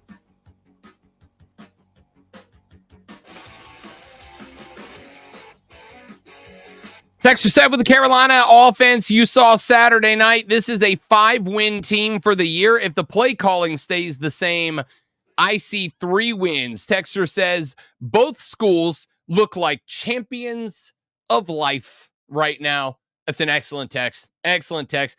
Texture said, Rob, do you think the reason Cade isn't getting any better is because of our playbook being too predictable, or he just isn't any good? The answer, I would say, is a little bit of both. I just don't think Cade is there. Listen, the guy, I told this story, well, a very abbreviated version of this story earlier in the show. We were doing ACC Media Days live in Charlotte this past year. And while we were doing ACC Media Days in Charlotte, I got the opportunity to sit down at the table with both Dabo Swinney and Cade Klubnik and talk to both of them. We talked to Dabo first, and Dabo said that, there was a lot of things that Cade did last year that were bad. Too many turnovers, too many interceptions, too many tackles for a loss that he put directly on Cade Klubnik. And I said, hey, man, how do you hang all this on the head of a young man that you were expecting to come in and play better next year? And his answer was something to the tune of, that kind of comes along with the territory of being a QB1. You've got to learn to be able to take the criticism, handle the criticism, not react to the criticism, but get better because of it. And that's all well and good. Sometimes the capability is just not there, right? It's just not. I look at what we saw out of DJ Uiagalelei last night, and really during his time at Oregon State as well. And I've given Dabo a little bit back regarding the DJ Uiagalelei stuff, because I look at DJ and I go, I'm gonna be honest with you, I just don't think he's very good. I mean, that's it. I'm sorry. He's a perfectly nice guy. He's another cat that I interviewed a couple of times in Atlanta. He was very kind, very gracious with his time. I just don't think he's that good. Unfortunately, being nice doesn't translate to being able to play D1 quarterback at the highest level. So we had Cade on after we had Dabo on, and I got to go back and listen because I don't remember exactly what the question was that I asked Cade Klubnik. But it was, it was in line with how do you take what happened last year? How do you put it into the back seat? And how do you move on to next year and being a better quarterback? And when I asked Cade Klubnik this question, he had a reaction to me that kind of stuck with me for a minute. He leaned back in his chair, and I don't have it. I remember we weren't because we did these interviews after we were off the air. We weren't actively streaming them, so I only have the audio. I'm going to go back later in the day because I still have that audio from that interview, and I'm going to listen to it to see if I can find exactly what the question was that I asked him. But I asked him a question, and Cade Klubnik looked like he was ready to tell me to bleep off. I mean, really, like he sat back in the chair, the eyes rolled. He had a very dismissive vibe to him, for a lack of a better way to describe that. Had a very dismissive vibe to him, and just started going through the most coach speak quarterback answer to that question I've ever heard. Now, at the end of the day, I can't really fault the guys in these positions for giving coach speak answers, right? Like they are coached up about how to answer certain questions. They are given, in many cases, the answers that they're going to give and told to make those answers their own, but this is what we want you to say, something in this manner. And I got that. But in that moment, I didn't really see the like big golden retriever energy guy that I had been told that Cade Klubnik had spent the season cultivating. And then I watched this game against Georgia this weekend. And I watched this game against Georgia, and I look and saw a Cade Klubnik who missed a couple of spots, right? And I'm talking about spots within well-designed plays. I go back, and I've already said it. The first play of the game kind of set the tone for the offense, as far as I'm concerned. The first play of the game, they went with a balanced look. They went with instead of a tight end, a wing back on the near side, a split wide receiver. They went with Phil Maffa off the right foot of Cade Klubnik. The wing cracked down on the defensive end, drove him to the inside. It gave Phil and Cade the edge.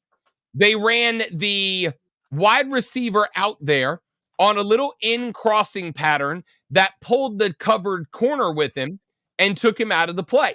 So basically what you had was a foot race to the outside where Phil Maffa ran a little wheel route, kind of scraped off the butt of the wingback that was blocking the defensive end.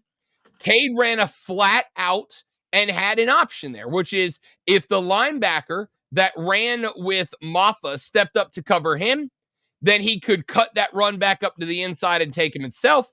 And if the linebacker peeled off of Maffa to come get the quarterback, then it would be just floated out there to Maffa, and then Maffa will have space to run. Well, the linebacker peeled off, came at Cade. Cade had Phil Maffa wide open by himself, 7 yards away. And Maffa threw it at his cleats. Klubnik threw it at Maffa's cleats. And in that moment, it was kind of, you know what it was? It was a very short illustration of the same sentiment that I'm having about South Carolina. Hey Rob, which was the worst pass, that pass or DJ trying to hit a wide open receiver in the back of the end zone? Oh God, that pass from DJ was, I don't know how DJ stayed in that game after that throw. That's one of the most embarrassing throws I've seen a college football quarterback make. When I saw that throw from Klubnik, I had a very similar reaction to the one that Lonzo is frustrated with me having right now about South Carolina as a whole. That was one play that I watched and I went, this is going to be bad. This is going to be bad. Because if he can't get that right? If he can't get a play that is designed solely to give him an easy throw to start this off. Don't know if it's going to be for a big gain, little gain, no gain, short gain, long gain, but this play was entirely designed and run in play number one. This was more than likely, knowing Dabo, this was a scripted first play. It did not matter what the look was that the defense gave them. They were always going to run this play up front.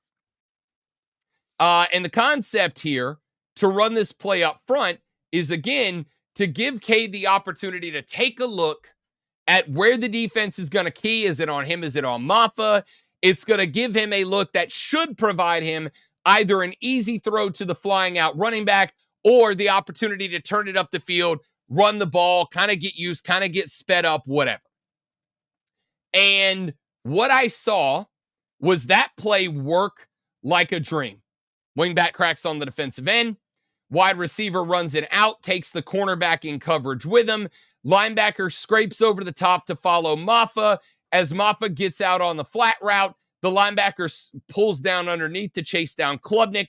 Klubnik's got the easy pass outside to Phil Maffa. He throws it in the cleats. And I went, it's going to be a long day. It's going to be a long day. Because if he doesn't have the confidence and the ability to throw down on that scripted play, where it's not a read. This isn't a read. We don't want anything. I'm not asking you to go through a progression. I'm not asking you to do anything fancy.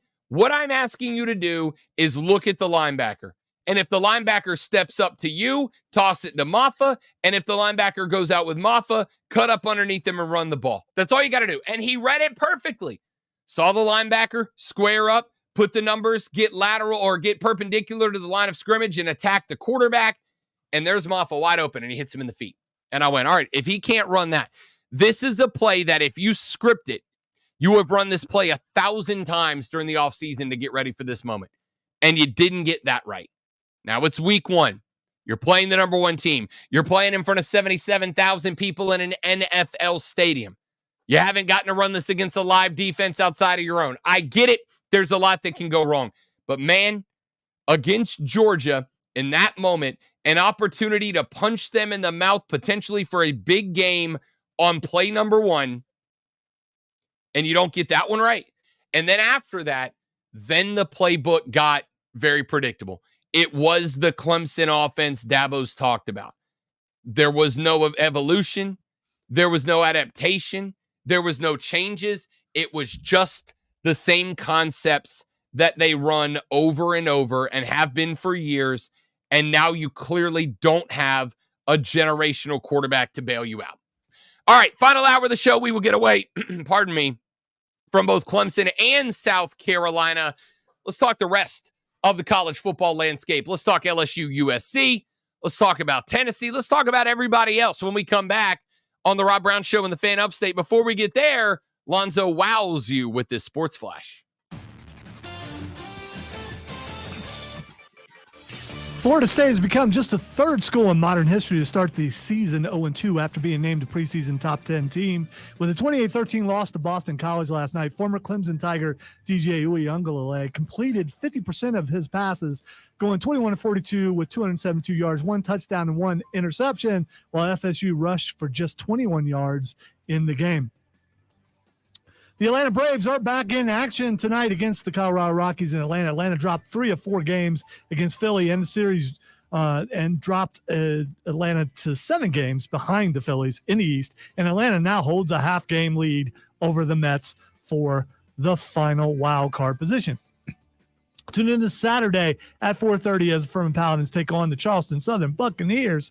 It's Furman versus Charleston Southern right here on your home for Paladins football. You guessed it, the Fan Upstate. Up to the minute, upstate traffic. The Cordell and Cordell crash cam shows an accident southbound 85 at mile marker 58 around Brockman-McClyman. The right lane is blocked with emergency vehicles. Move to the left. Highway 14 is slow around Batesville. Southbound 85 is slow from Brockman-McClyman to Pelham. Northbound 85 slows from 185 over to Malden Road. From the News Talk 98.9 WORD Traffic Center, I'm Bill Brooks on the Fan Upstate. Did you know you can use your own body's healing properties to revitalize your achy joints and get you real lasting pain relief? Hey, it's Charlie James. I'm talking about advanced regenerative medicine and QC Kinetics. If you're tired of arthritic pain in your knees, your hips, your back, or your shoulders, this is something you need to check out. Everybody's talking about regenerative medicine, and the local medical professionals at QC Kinetics are experts in these amazing treatments. People are raving about the results.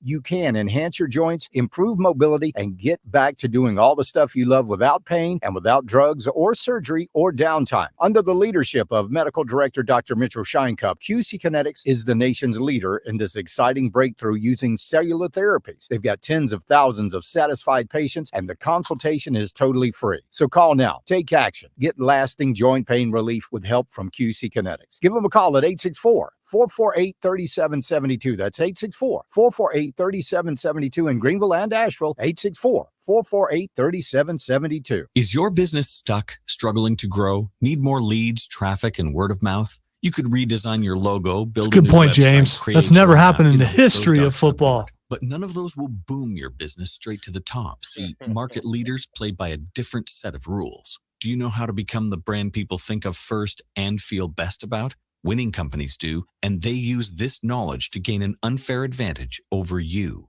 I'm Mick Torbe, Senior Partner in the Wizard of Ads Marketing Group. We have the secrets to boom your business, and I've asked 4 of my most accomplished partners from across North America to teach you those secrets during a half-day seminar called Unfair Marketing, Tuesday, September 10th at the Spring Hill Suites in downtown Greenville. Normally, a day with one of my partners costs $5,000, but in cooperation with Odyssey Broadcasting, this event is just $300, and there's no sales pitch. Yeah, but it's Tennessee just a glamour Seating again. is limited. I Learn mean, more and register at they have these seasons where they start out good, and everyone talks about, oh, they're good, they're really good, and then they fold somewhere near the middle. Right now, get a round of golf at 7 premier upstate courses for only $50. Order at upstategolfcard.com. 7 rounds of golf for only $50. Upstategolfcard.com. Oops.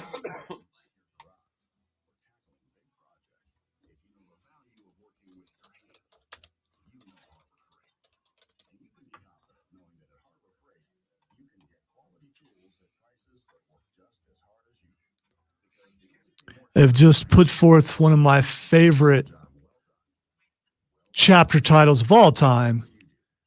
It's titled "Knowing the Sun is Shining Behind the Clouds." It's beautiful. It really is. My writing is wasted.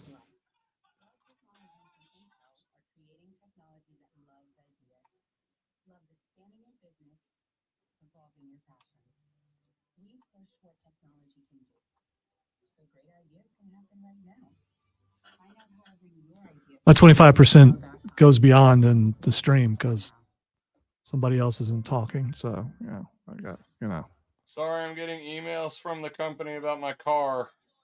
I'm not having a good time, bro. I think we all know that. Junior Kane Rogers, who had an exceptional performance in Week 1. This Friday night, the Burns Rebels are off with a chance to rejuvenate, get healthy, and get ready for region play that is just around the corner. Upstate. WYRD Greenville. WORD Spartanburg. WFBC HD3 Greenville. The official sports voice. Mad World in the first break. The Upstate Fan. Upstate. An Odyssey Sports Station. Warning. Man, check this out. Your unofficial Rob Brown lockdown. Represents being real. Yeah. Real, unfiltered sports talk. Manufactured locally for the Carolinas. Yeah! This is the Rob Brown Show. Get robbed. Only on The Fan. Upstate. And away we go. The final hour of the Rob Brown Show starts now. It is the Fan Upstate. Welcome back, ladies and gentlemen. Rob Brown, Lonzo, and you be a part of the radio program. Text lines open 71307, 71307. Start your text with FAN, F-A-N, FAN, F-A-N. We will read them on the show. You can shoot me a tweet at The Rob Brown Show, at The Rob Brown Show. You can get it Lonzo at Lonzo on Word. If you want to come in that direction, you can tweet everybody at the station this morning by hitting us up at the fan of the way.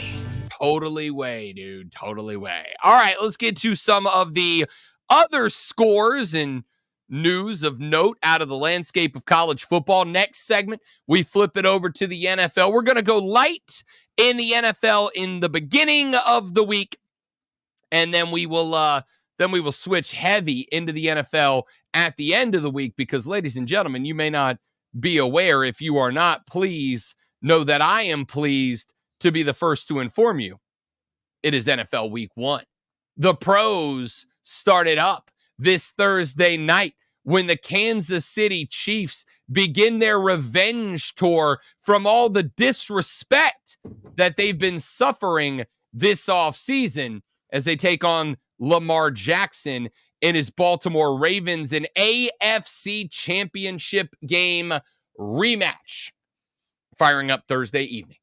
So we'll pick our teams out of the Eastern divisions of the AFC and the NFC coming up towards the back of this hour. But let's talk some more college football here. A couple of spots that I want to keep an eye on. Let us start with we talked about the Ohio State Buckeyes earlier in the show. Took a little while to get rolling, did the Buckeyes behind Will Howard in his debut for OHIO. He ends with 228 yards and 3 tutties. Travion Henderson, 8 carries, 65 yards as Ohio State knocks off Akron 52-6. Your final, it was 7-3 at the end of the first quarter before the Horse Chestnuts figured it out in the second quarter and began to run away. It was 17-3 at the end of the half, but Ohio State put up 3 tutties in the third quarter and another pair in the fourth. Lonzo, you are, of course, the great horse chestnut leader here in the beautiful upstate of South Carolina. Did you get championship vibes out of this team against the Akron Zips? Maybe you should write your crack down. It'd be easier, if you're reading it. Again, I can't make fun of your team. I not surprised there's a little struggle early on. Brand new quarterback.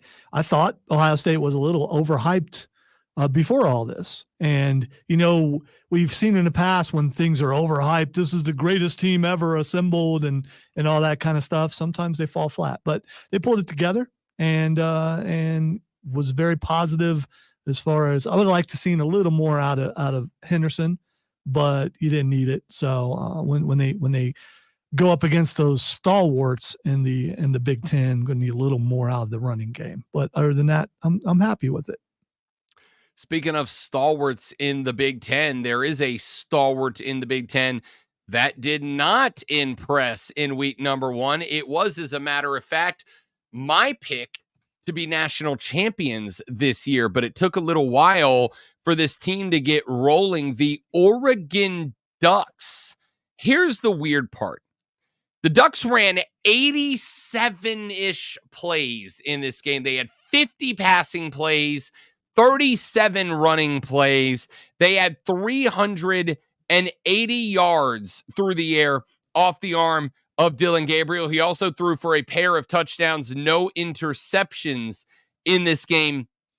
On the ground, Jordan James, 15 carries, 95 yards and a touch. That's over 6 yards per carry. It kind of is the final score here is a bit befuddling, if I may, because this team put together 487 yards of offense. They held Idaho, the Vandals, to 168 through the air and just 49 on the ground. And yet they won 24-14. I'm going to keep it a buck with you. I don't understand how that works out. I don't get how a team is that dominant offensively and yet wins this game 24-14. It didn't make sense. This is a team in the Oregon Ducks that I will be paying great attention to next week when they play their second home game, this time against the Boise State Blue Turf Broncos. Because the numbers were all there in terms of yardage, in terms of completion percentage. Dylan Gabriel was 41 of 49 in this game. They just didn't stick the ball in the end zone. I don't know how you have 487 yards of offense and you don't get the ball in the end zone more than 3 times. You got shut out in the third quarter. It was 14-7 at the end of the third. Excuse me. It was 14-7 in favor of the Ducks. At the end of the third quarter, they found one more tutty on the day. This is another team that, like, I'm not writing off because I don't know if Dan Lanning maybe Mike Norvelled me a little bit, right? Because I think after that game last night, it is abundantly fair to ask Florida State if perhaps they got the wrong guy signed to a long-term extension in Mike Norvell. I mean, I don't know how a team goes from that good to that bad that fast. I don't understand.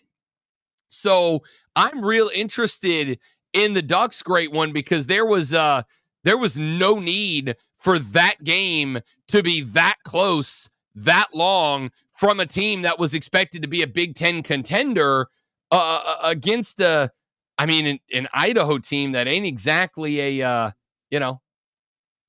good. It is amazing that amount of offense and not getting in the end zone that much. But again, game one, and they get that fixed, look out. Then they are the contender that you think they are. If they're able to find the end zone a few more times. I mean, they're going to have to. That's. I think it's October 12th. I believe it was October 12th when Ohio State and Oregon play. So then we're going to find out. Yes, we will. Yes, we will. All right, we'll talk more about the Ducks later in the season.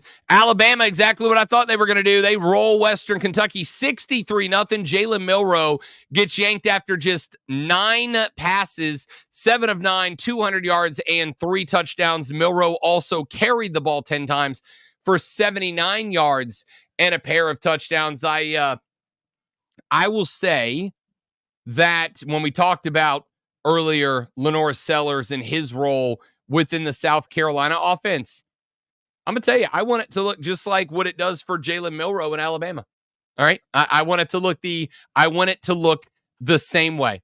They asked Milroe to carry the ball on design runs a couple of times, but a lot of those designed runs were design runs that came off of passing plays that had a similar scheme, a similar build. They're going to run this passing play out of this set 2 or 3 times. And then they're going to hit you out of the same set, the same look, receivers running the same route, but then Milroe's going to tuck it and run. He's going to set up the pass and tuck and run. Alabama did not call a bunch of plays where they asked Jalen Milroe to run into a defense. It's the right way. It's the right way to handle a quarterback like Jalen Milroe. And I do see a lot of Lenore Sellers in Jalen Milroe. Alabama used Milroe exactly the way that he should be used. He was efficient with the football, both through the air and with his legs. Didn't really run into danger. 10 carries, 79 yards, 2 touchdowns, 7 of 9 through the air, 200 yards, and 3 touchdowns. This was, oh, by the way, Alabama racked up 334 rushing yards and 6 rushing touchdowns in this game against the Hilltoppers. I'm going to tell you right now, Alabama runs the offense that I would like to see South Carolina run with Lenore Sellers. That's the vibe, that's the look, that's the get. And I think there's a lot to be learned about that. So, big win for Kalen DeBoer in his debut as the head coach of the Crimson Tide. Utah 49-0 on top of Southern Utah. Cameron Rising makes his return to the football field after missing last year with a leg injury. 10 of 15, 254, and 5 touchdowns. Also carried 4 times for 25 yards. Y'all, I told you this offseason. I think the Utes, Yana, are going to be dangerous this year. I think they're going to be very good. They are my pick to win the Big 12. They did exactly to the Thunderbirds what I thought they needed to do. They ran the ball well. They had about 47 different players who ran the football. Dijon Stanley is going to be a stud this year.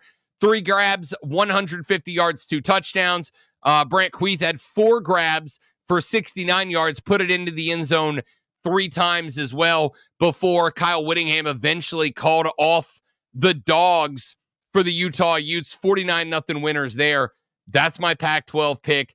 And even after this weekend, where a couple of Big 12 pick, where a couple of Big 12 schools look very good, I feel more confident. Max said Alabama looked good, but they played Western Kentucky. Yeah, I know. Again, week 1 for me is not about scores. It's not about points. Week 1 for me is just about looking at the program, evaluating the program, seeing what the program does, where the program executes, what the offense looks like, what the defense looks like. And in looking at what I saw out of Alabama, I feel very confident in my pick of Alabama to win the SEC championship game. All right, I just do. And it's not because they came out and did what they were supposed to do and punk Western Kentucky. It is because of the fact that they executed in every facet of the game. It was because of the fact that Jalen Milroe looked very much in control of the offense. It did not look to me like Alabama had missed a single step after the departure of Nick Saban. That's how I felt about it. That's why that matters to me. When I look at, as we talked about extensively, the Clemson-Georgia game, it was not about winning the game. Like, would that have been nice? Sure. Would Georgia missing out on their top 2 running backs, would it have been nice for the defensive line to wreak some havoc and keep Georgia out of the end zone, maybe a couple of drives and give themselves a chance? Yeah. But to me, the question was, has the playbook evolved? Will the play the play iPad look differently? Will the team execute? Will the strategy be different from last year? Or is it going to be a year where the fans that are haters, man, that have been busting up on Dabo the last couple of years, are they going to leave this game going, there it is? Same old Clemson, same old strategies, same old offense, same old tactics. And the answer was yes for South Carolina. Was it about beating Old Dominion? Yeah, no, it definitely was. You can't lose that game. All right, you can't lose that game. That game would go up there amongst the losses with teams like the Citadel. All right, can't lose that game. So it was about winning the game. But it was also about performing inside of that win. And I was, to lack a better phrase, if I may go a little hippy-dippy here for a minute, I was uninspired, man. I didn't watch that game and look and go, yeah, that team's better. Yeah, that team found a groove. That team found a stride. That team found where it wants to be. I didn't look at it and feel that way. Alabama, I absolutely did. Alabama, I watched their game against Western Kentucky on Fast Forward. And I will tell you that they look like they know what the hell they're doing. They look like they know what they are doing. They look like they are comfortable in what they are doing. They look like they did not miss a beat from the departure of Nick Saban. And I'll be interested to see what the push looks like for them. Oklahoma gets their first win as SEC members, 51-3 over Temple. They didn't ask Jackson Arnold to do too much. He didn't have to. 141 through the air and 4 tutties off of his arm puts them in a good spot. And then there's Ole Miss. Jackson Dart, 418 yards, 5 touchdowns through the air over Furman. 529 yards of passing offense, 243 on the ground. I'm real bad at math, but that's almost 800 yards and 10 touchdowns for Ole Miss over Furman. that team might be better than I gave them credit for. All right, we'll talk some more college football. When we come back, we'll pick our NFC and AFC East division winners in the final segment. We'll ask what the X is going on, and then we'll get out of here. It's the Rob Brown Show on the Fan Upstate. My world. 10-4. Join us for passionate sports talk that's sure to stir the pot. This is the Rob Brown Show on the Fan Upstate.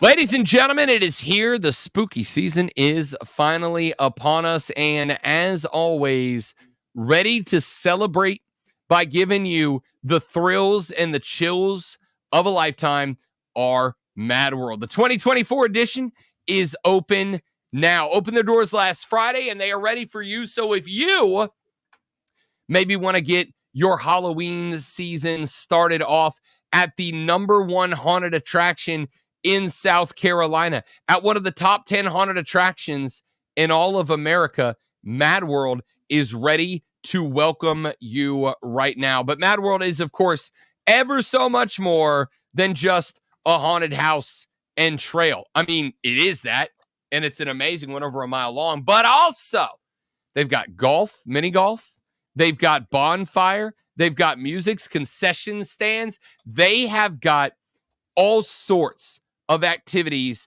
to make it a night with the family that you will never forget. Go get tickets today at madworldattractions.com. madworldattractions.com and start your spooky season off the right way with the 2024 edition of Mad World. From the News Talk 98.9 WORD Weather Center, here's the Carolinas' most trusted forecast on the Fan Upstate. Skies will become mostly sunny here for today with a high around 80. Tonight, partly cloudy, a low near 60. Wednesday, partial sunshine develops a high around 78. I'm meteorologist Jennifer Wojcicki on the Fan Upstate. Currently, it's 70. And now, the Daily Sports Spin, powered by Ingles. Low prices, love the savings. The South Carolina.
Surgery. At New Life Weight Loss, many patients lose 20 to 30 pounds in about a month or two with our support staff and accountability. And we do that without prepackaged meals, no exercising, no drugs, or surgery. Go to mynewlifeweightloss.com now. Hey, it's Rob Brown. I am getting married in less than a month, and I want to look good that day, right? Because pictures from that day are going to be hanging in my house for the rest of my life. I worked with New Life Weight Loss. I'm down 50 pounds, and I look real good in a suit. If you call New Life before the end of September, they'll give you $250 off the program. To learn about our program, go to mynewlifeweightloss.com and schedule your free consultation. Our expert team will discuss your health goals, help determine the root causes of your weight issues, and put you on a path to success. Call 864-719-2550. That's 864-719-2550 or mynewlifeweightloss.com. That's mynewlifeweightloss.com. Every business faces challenges, but complicated, expensive, and uncertain shipping shouldn't be one of them. With USPS Ground Advantage from the United States Postal Service, you can avoid all the noise. No more unexpected surcharges, hidden fees, or complex rate structures. It's just easy, cost-effective, and dependable shipping. Tune your business's frequency to success and turn shipping to your advantage. Learn how at USPS.com/advantage. USPS Ground Advantage. Simple, affordable, reliable. In business, success is never by chance. You know that better than anyone. So why settle for a marketing agency that gambles with your money? At Scale Marketing, we've been in your shoes. Our founders successfully owned and operated businesses long before becoming marketers. They understand the business of, well, business. We specialize in performance marketing for mid-sized B2C companies with teams of over 100 people, from traditional and digital marketing to media buying, data science, and creative production. Scale Marketing manages it all. Our tailored strategies drive measurable growth, turning your challenges into opportunities. Imagine your company leading the market, not just participating in it. That's what we do at Scale Marketing. Don't let your business growth plateau or underperform. Scale Marketing will pinpoint exactly what you need to focus on, ensuring your success isn't left to chance. Take your business to the next level with Scale Marketing. Visit scalemarketing.com today.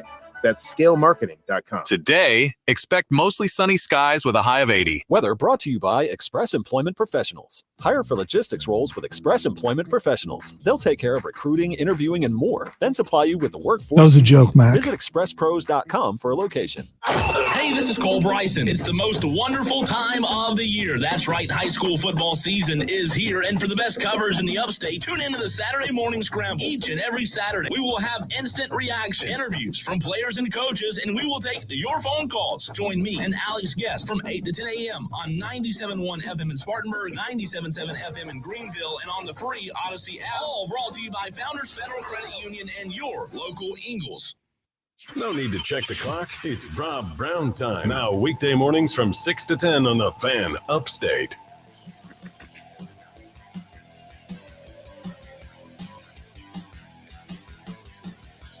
Continuing our reaction to the weekend that was in the land of collegiate football. Week 1 in the books as it stands right now. And, I mean, Georgia is going to come out of this obviously hanging on to their number 1 ranking in the AP poll after they wait till the second half to do it, but tear Clemson apart at the seams in order to get a big 34-3 win over that team. I think you got exactly what you, well, I don't want to say you got what you expected in that game.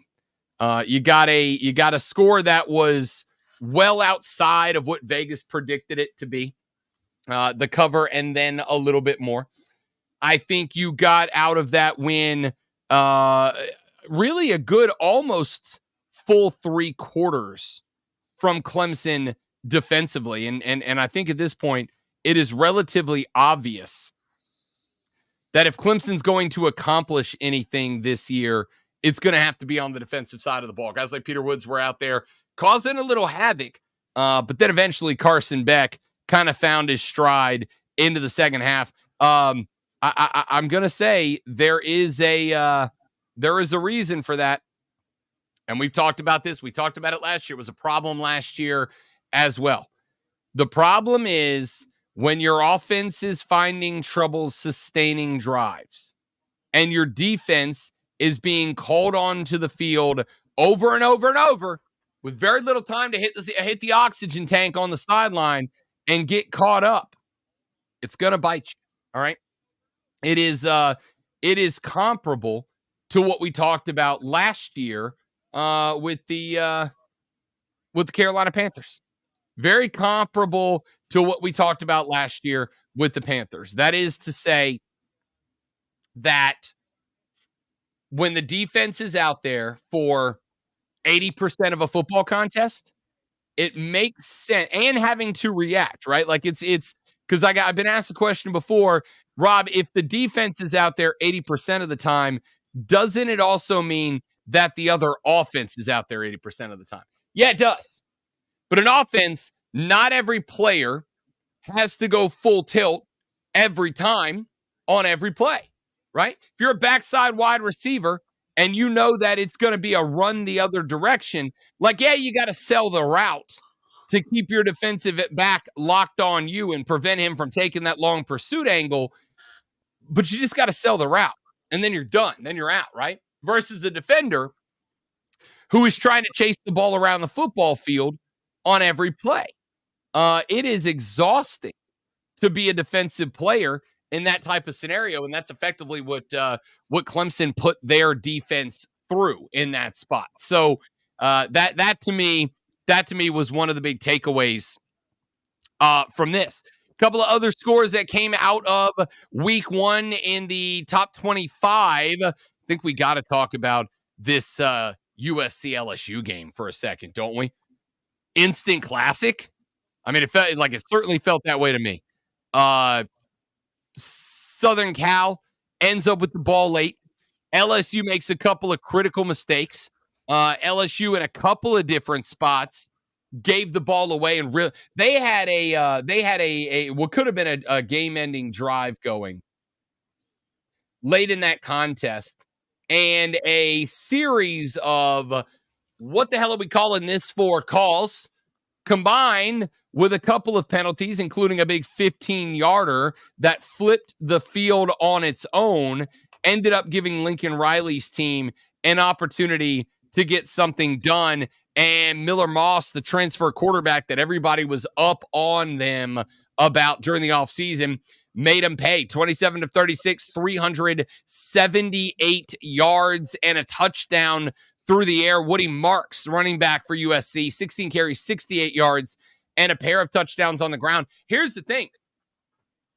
Garrett Nussmeier played well enough to win this game for LSU. John Emery Jr. was running like a dude in this game. This was just a great football game, and USC in the fourth quarter figured it out. This is the third consecutive season opening loss for Brian Kelly. That's not even my favorite Brian Kelly stat. My favorite Brian Kelly stat, Lonzo, since arriving at LSU, Brian Kelly is 1-5 against AP top 20 teams. He's letting down the family. Family. The family.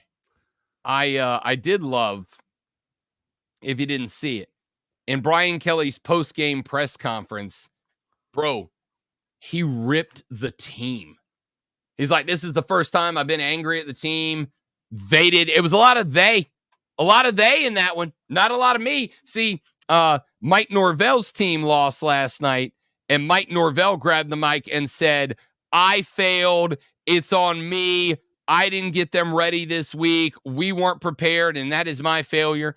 Dabo Sweeney failed and said, yo, come at me. Write what you want to write. Say what you want to say. Handle it how you want to handle it. But this entire thing is on me, not the boys.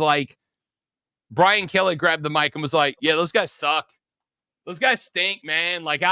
We're here talking about the same thing again. Remember, same LSU team that opened the year with an L against Florida State in New Orleans last year. Now they open with an L against USC in Las Vegas this year. And Brian Kelly put it all on the squad, all on the boys. And don't get me wrong. He ain't entirely wrong, to tell you the truth. He ain't entirely wrong because LSU started making stupid mistakes. I'll give you two teams right now I'm really intrigued to follow this year. Not because I think that they are playoff teams or playoff contenders, but because I think that they are going to be or have the possibility of genuinely being like models of how not to run your football team, and that's LSU and Florida State. I'm real interested in these two teams. Great one, because these two teams might go down as exhibits 1 and 1A about what happens when you go get a bunch of dudes out of the portal that maybe are more in it for the money than the game, when you get a bunch of guys out of the portal that don't gel together, and when you get a bunch of guys out of the portal that maybe consider themselves superstars that have no discipline, that aren't disciplined, that you don't discipline and get them ready for big games like the ones they just played in. By the way, shout out to the Big Ten, because was that the only Big Ten SEC matchup? I believe it was, yes. Yeah. So now the Big Ten's 1-0. Just want to point that out.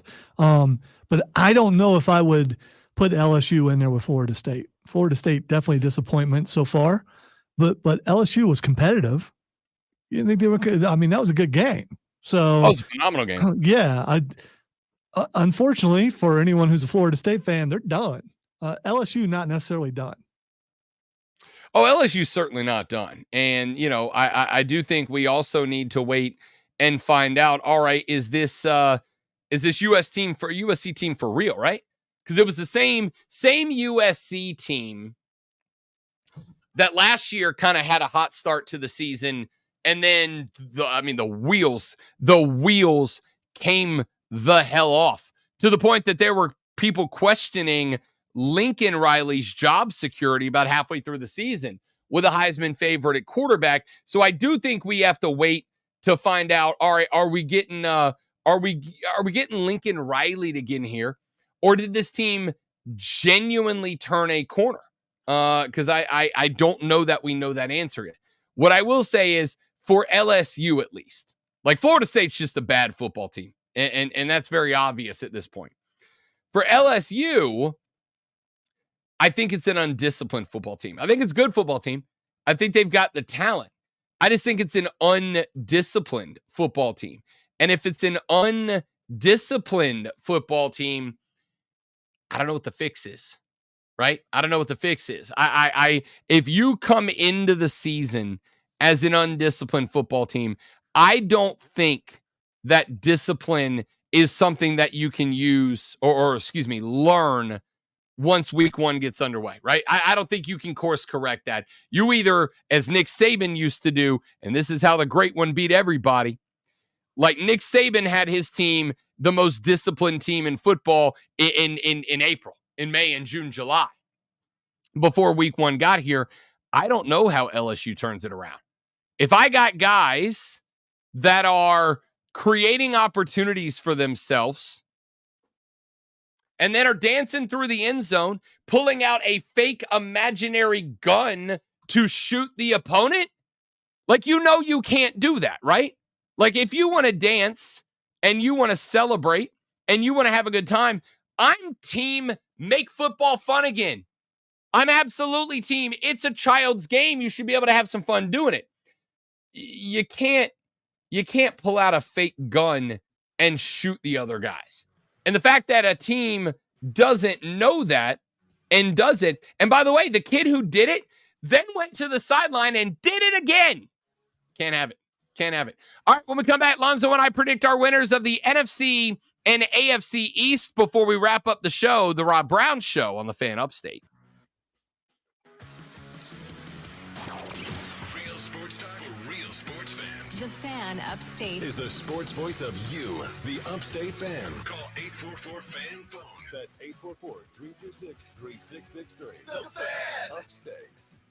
I'm Chuck Sanders. Here's the Sports Flash presented by. Wow, he did hit that table hard. I mean, I've seen some of the pictures, but they're showing the LSU video. Oh, dude, he slammed the crap out of that table. Against the Chargers, the Braves were off on Monday. It'd been great if you chopped the table in half. Colorado Rockies 15-3. Chris Sale starts for Atlanta. The table. 4-6. Kyle Freeland gets the nod for the Rockies. Colorado's already been eliminated from a playoff spot, while Atlanta looks to snap a 2-game slide.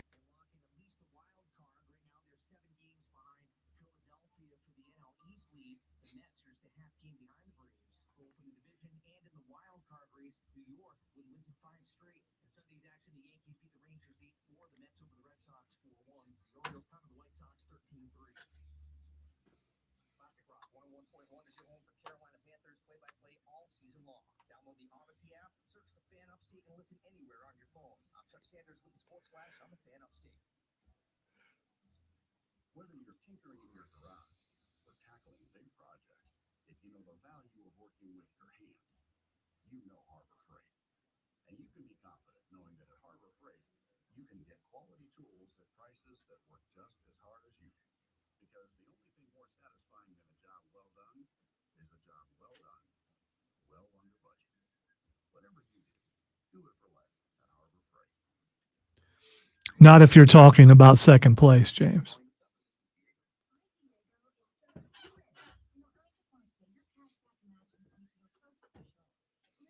Let's keep in mind, Kansas City's embarking on a journey that other teams have before and were unsuccessful. No one has won 3 in a row.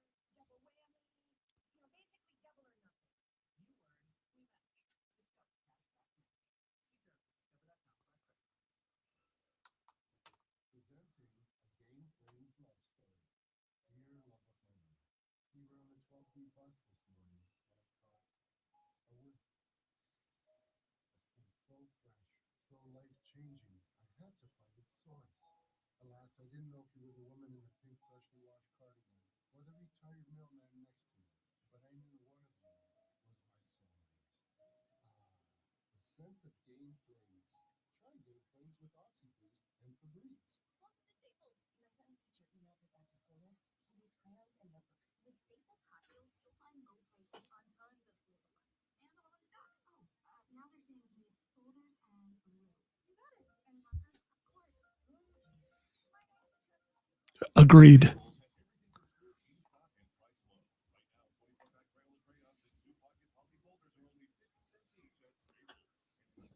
You know, being a fan of a team who was pretty good every year but never won the Super Bowl, and then they finally have, and now if you're a fan of the team, either you're considered a Swiftie or you're the bad guy.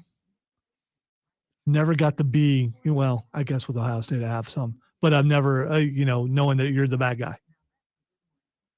You're the heel just because your team's good.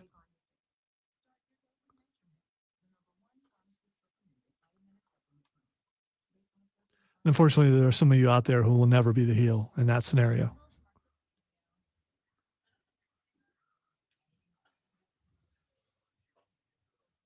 Sports.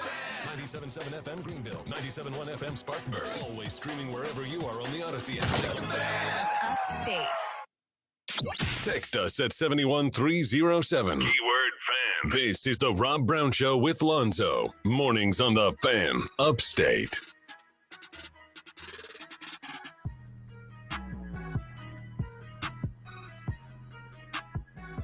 All right, it is NFL Week 1, ladies and gentlemen. So just about that time to get the football season started. And that means, of course, that the Great One and I need to go division by division over the next handful of days, today, tomorrow, and then Thursday, Friday, picking 2 divisions, an AFC and NFC division every day until we have our divisional winners. And then on Friday, we will give you our thoughts on who shall win the Super Bowl this year. I got a sneaky suspicion half of that equation's already filled out.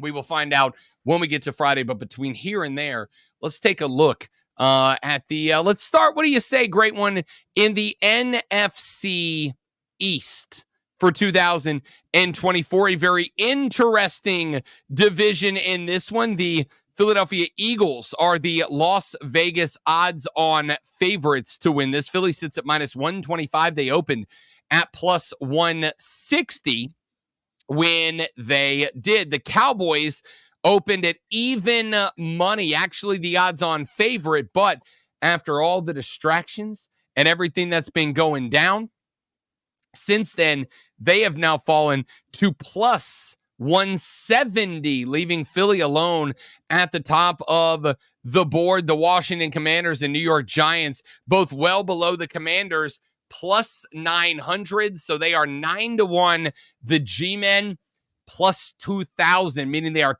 20-1 long shots to win this division. I'm very intrigued by this one, Great One. I'm intrigued because I don't trust Philadelphia after the meltdown that they went through last year. In fact, Nick Sirianni is on the short list of coaches you can bet on to be the next one to lose their job. I don't think anybody's going to pick the New York Giants. So you've got the Eagles the Cowboys and the Commanders. The Commanders, obviously, a long shot upset bet at 9-1. The boys and the Eagles are your second and first most bet on. Do you have any thoughts on this division and who you like? There's a reason why Jerry Jones ain't worried, because he's looked at the state of that division and knows that Dallas is going to win it and win it pretty easily. I've always thought Philadelphia was a little overrated and lucky. I mean, the year they went to the last time he went to Super Bowl, San Francisco lost every quarterback they had. I don't trust in Philly's quarterback. I think he's middle of the road. Washington, we don't know what we're getting. The Giants suck. So I think Dallas wins this division and wins it fairly easily. Dallas is, again, plus 170 to win this division. The Eagles, minus 125. I actually agree with you a lot about the Philadelphia Eagles. I think the Eagles are the pick a lot on reputation. Now, that's not to say there aren't some upgrades. Saquon Barkley gets added to the mix, a divisional move. He comes over from the G-Men, and we know that Saquon Barkley is a dude that if he stays healthy, Saquon can be an absolute dog. But then there's the question about, again, his ability to stay healthy. Can he do that, right? Like we've been wanting to see a healthy Saquon Barkley for a hot minute, and we just haven't really gotten that yet. I don't know if I can lean on that, right? Like, do you want to bet on whether or not this team can be carried on the enormous quads of Saquon Barkley? I don't, because I just don't trust the ankle is going to be good. And the tush push is gone. It's not going to work without Jason Kelce. Yeah, and that's attempted some. Yeah, it doesn't seem to work without him. So if they get within close range, they're going to have to go to Saquon Barkley, and if he doesn't pick it up, I mean, that may cost them some games right there, because they depended on that so much. They really did. I mean, at one point, it was almost comedy to watch how many other teams tried to steal the tush push, and very few teams, if any, were able to pull it off like the Philadelphia Eagles were able to pull it off. And without Kelce there, who was kind of one of the heart and soul guys of this team, as he stepped away and into the broadcast booth, I think that's a good point. I'm going to regret it, because I know I'm going to have this one hit back on me, but I am going to go with a surprise pick, and I'm going to go with the Commanders. I'm going to go with Washington to win this division. You just can't pick Dallas, can you? No, it's no, but I have a valid reason for it this time. It's not just because I dislike Dallas. They got Dak. They got CeeDee Lamb. Who's their other threat? What's the other threat here? You know who the Cowboys are? They're South Carolina's offense from last year. They got a good quarterback. They got a great wide receiver. And what the hell else are they working with? Nothing. There's nothing else there that scares me. Return of Zeke. Yes, we're going to go with Zeke Elliott, a guy who got kicked out of the Patriots. He's not 30 yet, but he's all up over it. And if we're being honest, there's a reason Zeke wasn't in Dallas already. And it's because even then they felt like the guy was washed. And I don't think Dallas was wrong for feeling that way. He went to New England. Quick, what did he accomplish in New England? Nothing. I was being sarcastic, by the way. No, I know. Okay, all right. But I being sarcastic, that brought you in a part. Here's the second two wide receivers on this team. Great one. Brandon Cooks, who's been around the league so long that he was a weapon in the Drew Brees offense in the New Orleans Saints. He's on the wrong side of 30. And by the way, will be 31 coming up here in less than a month. And Jalen Tolbert. I mean, again, like, if you want to lean on a 25-year-old out of Alabama who had, let's see here, has 24 career catches, and that guy's starting for the Dallas Cowboys this year. At 25. This isn't a kid that's like 21 with 21 career catches. No. He's been in the league a hot minute now. So who else, when Washington starts finding their way, because they have built an offense around Jaden Daniels. When they start to find their way, who else helps Dallas out? Jake Ferguson, the tight end, maybe. Maybe is the best I can come up with. Then I look at the Commanders. First off, I've already told you what I think Jaden Daniels is going to do. I think he's going to blow the world away this year. They got Brian Robinson, who is a decent running back with Austin Eckler as a speller there, a guy who can catch the ball out of the backfield. Scary Terry is back there. Olamide Zaccheaus, who is an all-name team candidate, if nothing else, out of UVA. I actually really like this kid a lot, along with Jaden Daniels. He's kind of got that make-it-up-as-you-go mentality. And they had Zach Ertz as a Hall of Famer at the tight end spot. Tell you right now, I like this team a lot, man. I like this team a lot. I think that I think this Washington Commanders team has everything built in that they need to be a ready-made contender now. And here's my favorite part. Dan Quinn's the head coach, but at OC, they got a guy that we have learned is not head coach material, can be coordinator material. And that's Cliff Kingsbury, working with Jaden Daniels, who is that classic pro quarterback, but he's going to play it like it's a college quarterback situation. I love everything about Washington. One of my surprise division picks, give me the Washington Commanders, bum. Very quickly before we move on to the water cooler cheat sheet, over on the other side, Lonzo, the AFC East. You got the Jets, the Dolphins, the Pats, and the Bills. Who's your pick? All right, it's not 7 a.m. I'm going to go with the New York Jets.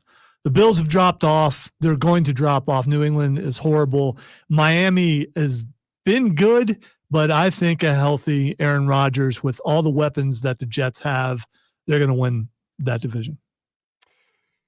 I'm not mad at that pick. Not in the least am I mad about that pick. They've got the weaponry around Aaron Rodgers to give Aaron Rodgers some time to find his form again. Guys like Brees, I think they're going to be very good on the offensive side of the ball. Again, you're banking on the Achilles of a 40-year-old man not falling apart, but hey, welcome to preseason prognostication. That's just how it goes. And defensively, I think the Jets are going to be very good. I actually like the pick. I'm going with the Dolphins. Tyreek yesterday said, this is the best Dolphins team since I got here.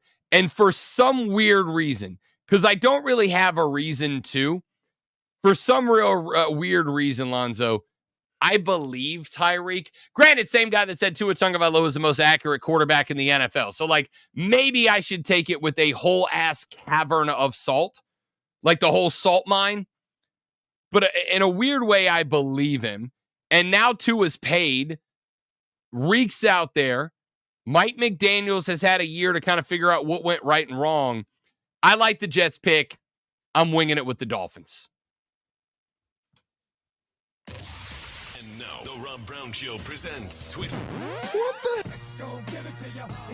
All right, time to ask Rob, what is Xing? The first thing that's Xing is DirecTV. So what an interesting weekend. And those of you with DirecTV may have seen this, and I'm sure frankly did. DirecTV and ESPN are having a wage fight right now, a bid fight over media rights cost. That caused DirecTV to take ESPN and ABC off the air minutes before college football week 1 kicked off on Saturday. They still have not resolved that dispute. So if you are a DirecTV guy, you had to find an alternative means of watching this week. Twitter got very dicey there for a little while for DirecTV and ESPN. Well, it's not the first time that there's been a problem with had this happen last year with Dish Network. But luckily, I don't have DirecTV, so it stinks. for it's all about the money. But what a bold move by them. Do it right then.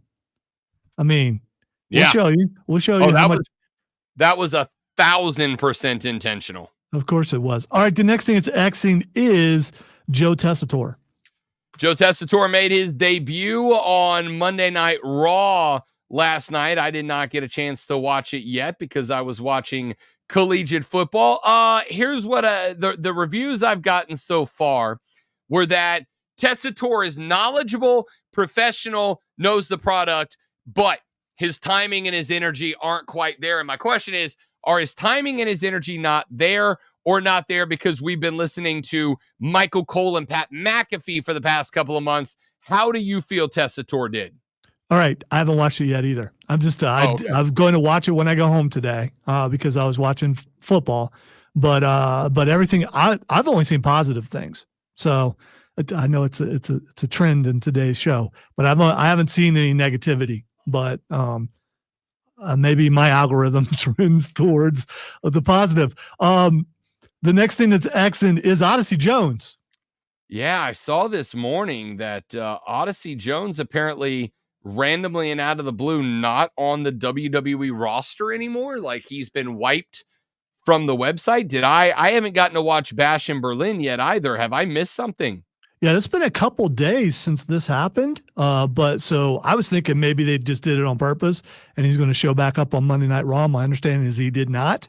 So that whole angle may be scrapped and they're not saying why. So I guess we'll find out eventually. I'm surprised if it was something like he got arrested or something, we'd already know that. I was going to say that comes across as old Odyssey did something real bad behind it. Not a suspension, but a straight up removal. That sounds like something real bad. Unless it's an angle and he's been taken off by, I guess Xavier Woods has already said he had nothing to do with it. Interesting. I hope it's an angle. All right. The next thing is Xing is Joey Chestnut. Joey Chestnut Xing because yesterday Joey and his arch nemesis Kobayashi got together and had them a hot dog eating contest. Honestly, the only hot dog eating contest of this year that mattered. Chestnut put down a world record 84 hot dogs to knock off Kobayashi in their reunion competition. And that's too many glizzies. Even for a glizzy guy, too many glizzies. And finally, Josh Brolin is Xing. Josh Brolin. I have no idea why Josh Brolin is trending. All right. The rumor is he's been asked to play Hal Jordan in the Lanterns series. Green Lanterns. Josh Brolin. Yeah, that's the reaction a lot of people are having. Josh Brolin. I mean, I like Josh Brolin a lot, but they want him to. What is it set in the future? What are we doing here? Well, it would have to be because he's pretty old. So it's about the Lantern Corps, not just one lantern. So I don't know. It's a rumor. It hasn't been confirmed. Okay. All right. Well, we'll find out. We will find out. Also, No Country for Old Men is an overrated movie, and if you pretend that you like it, it's only because you're afraid of looking dumb in public. You're not going to look dumb in public. No Country for Old Men, as great as Josh Brolin is an overrated artsy-fartsy movie. I don't want to have to think about my own ending. All right? Have a great day. We'll be back tomorrow. We'll do the NFC West and AFC West on the Rob Brown Show on the Fan Upstate. Later. Listen on your phone. Download the Odyssey app and search Upstate.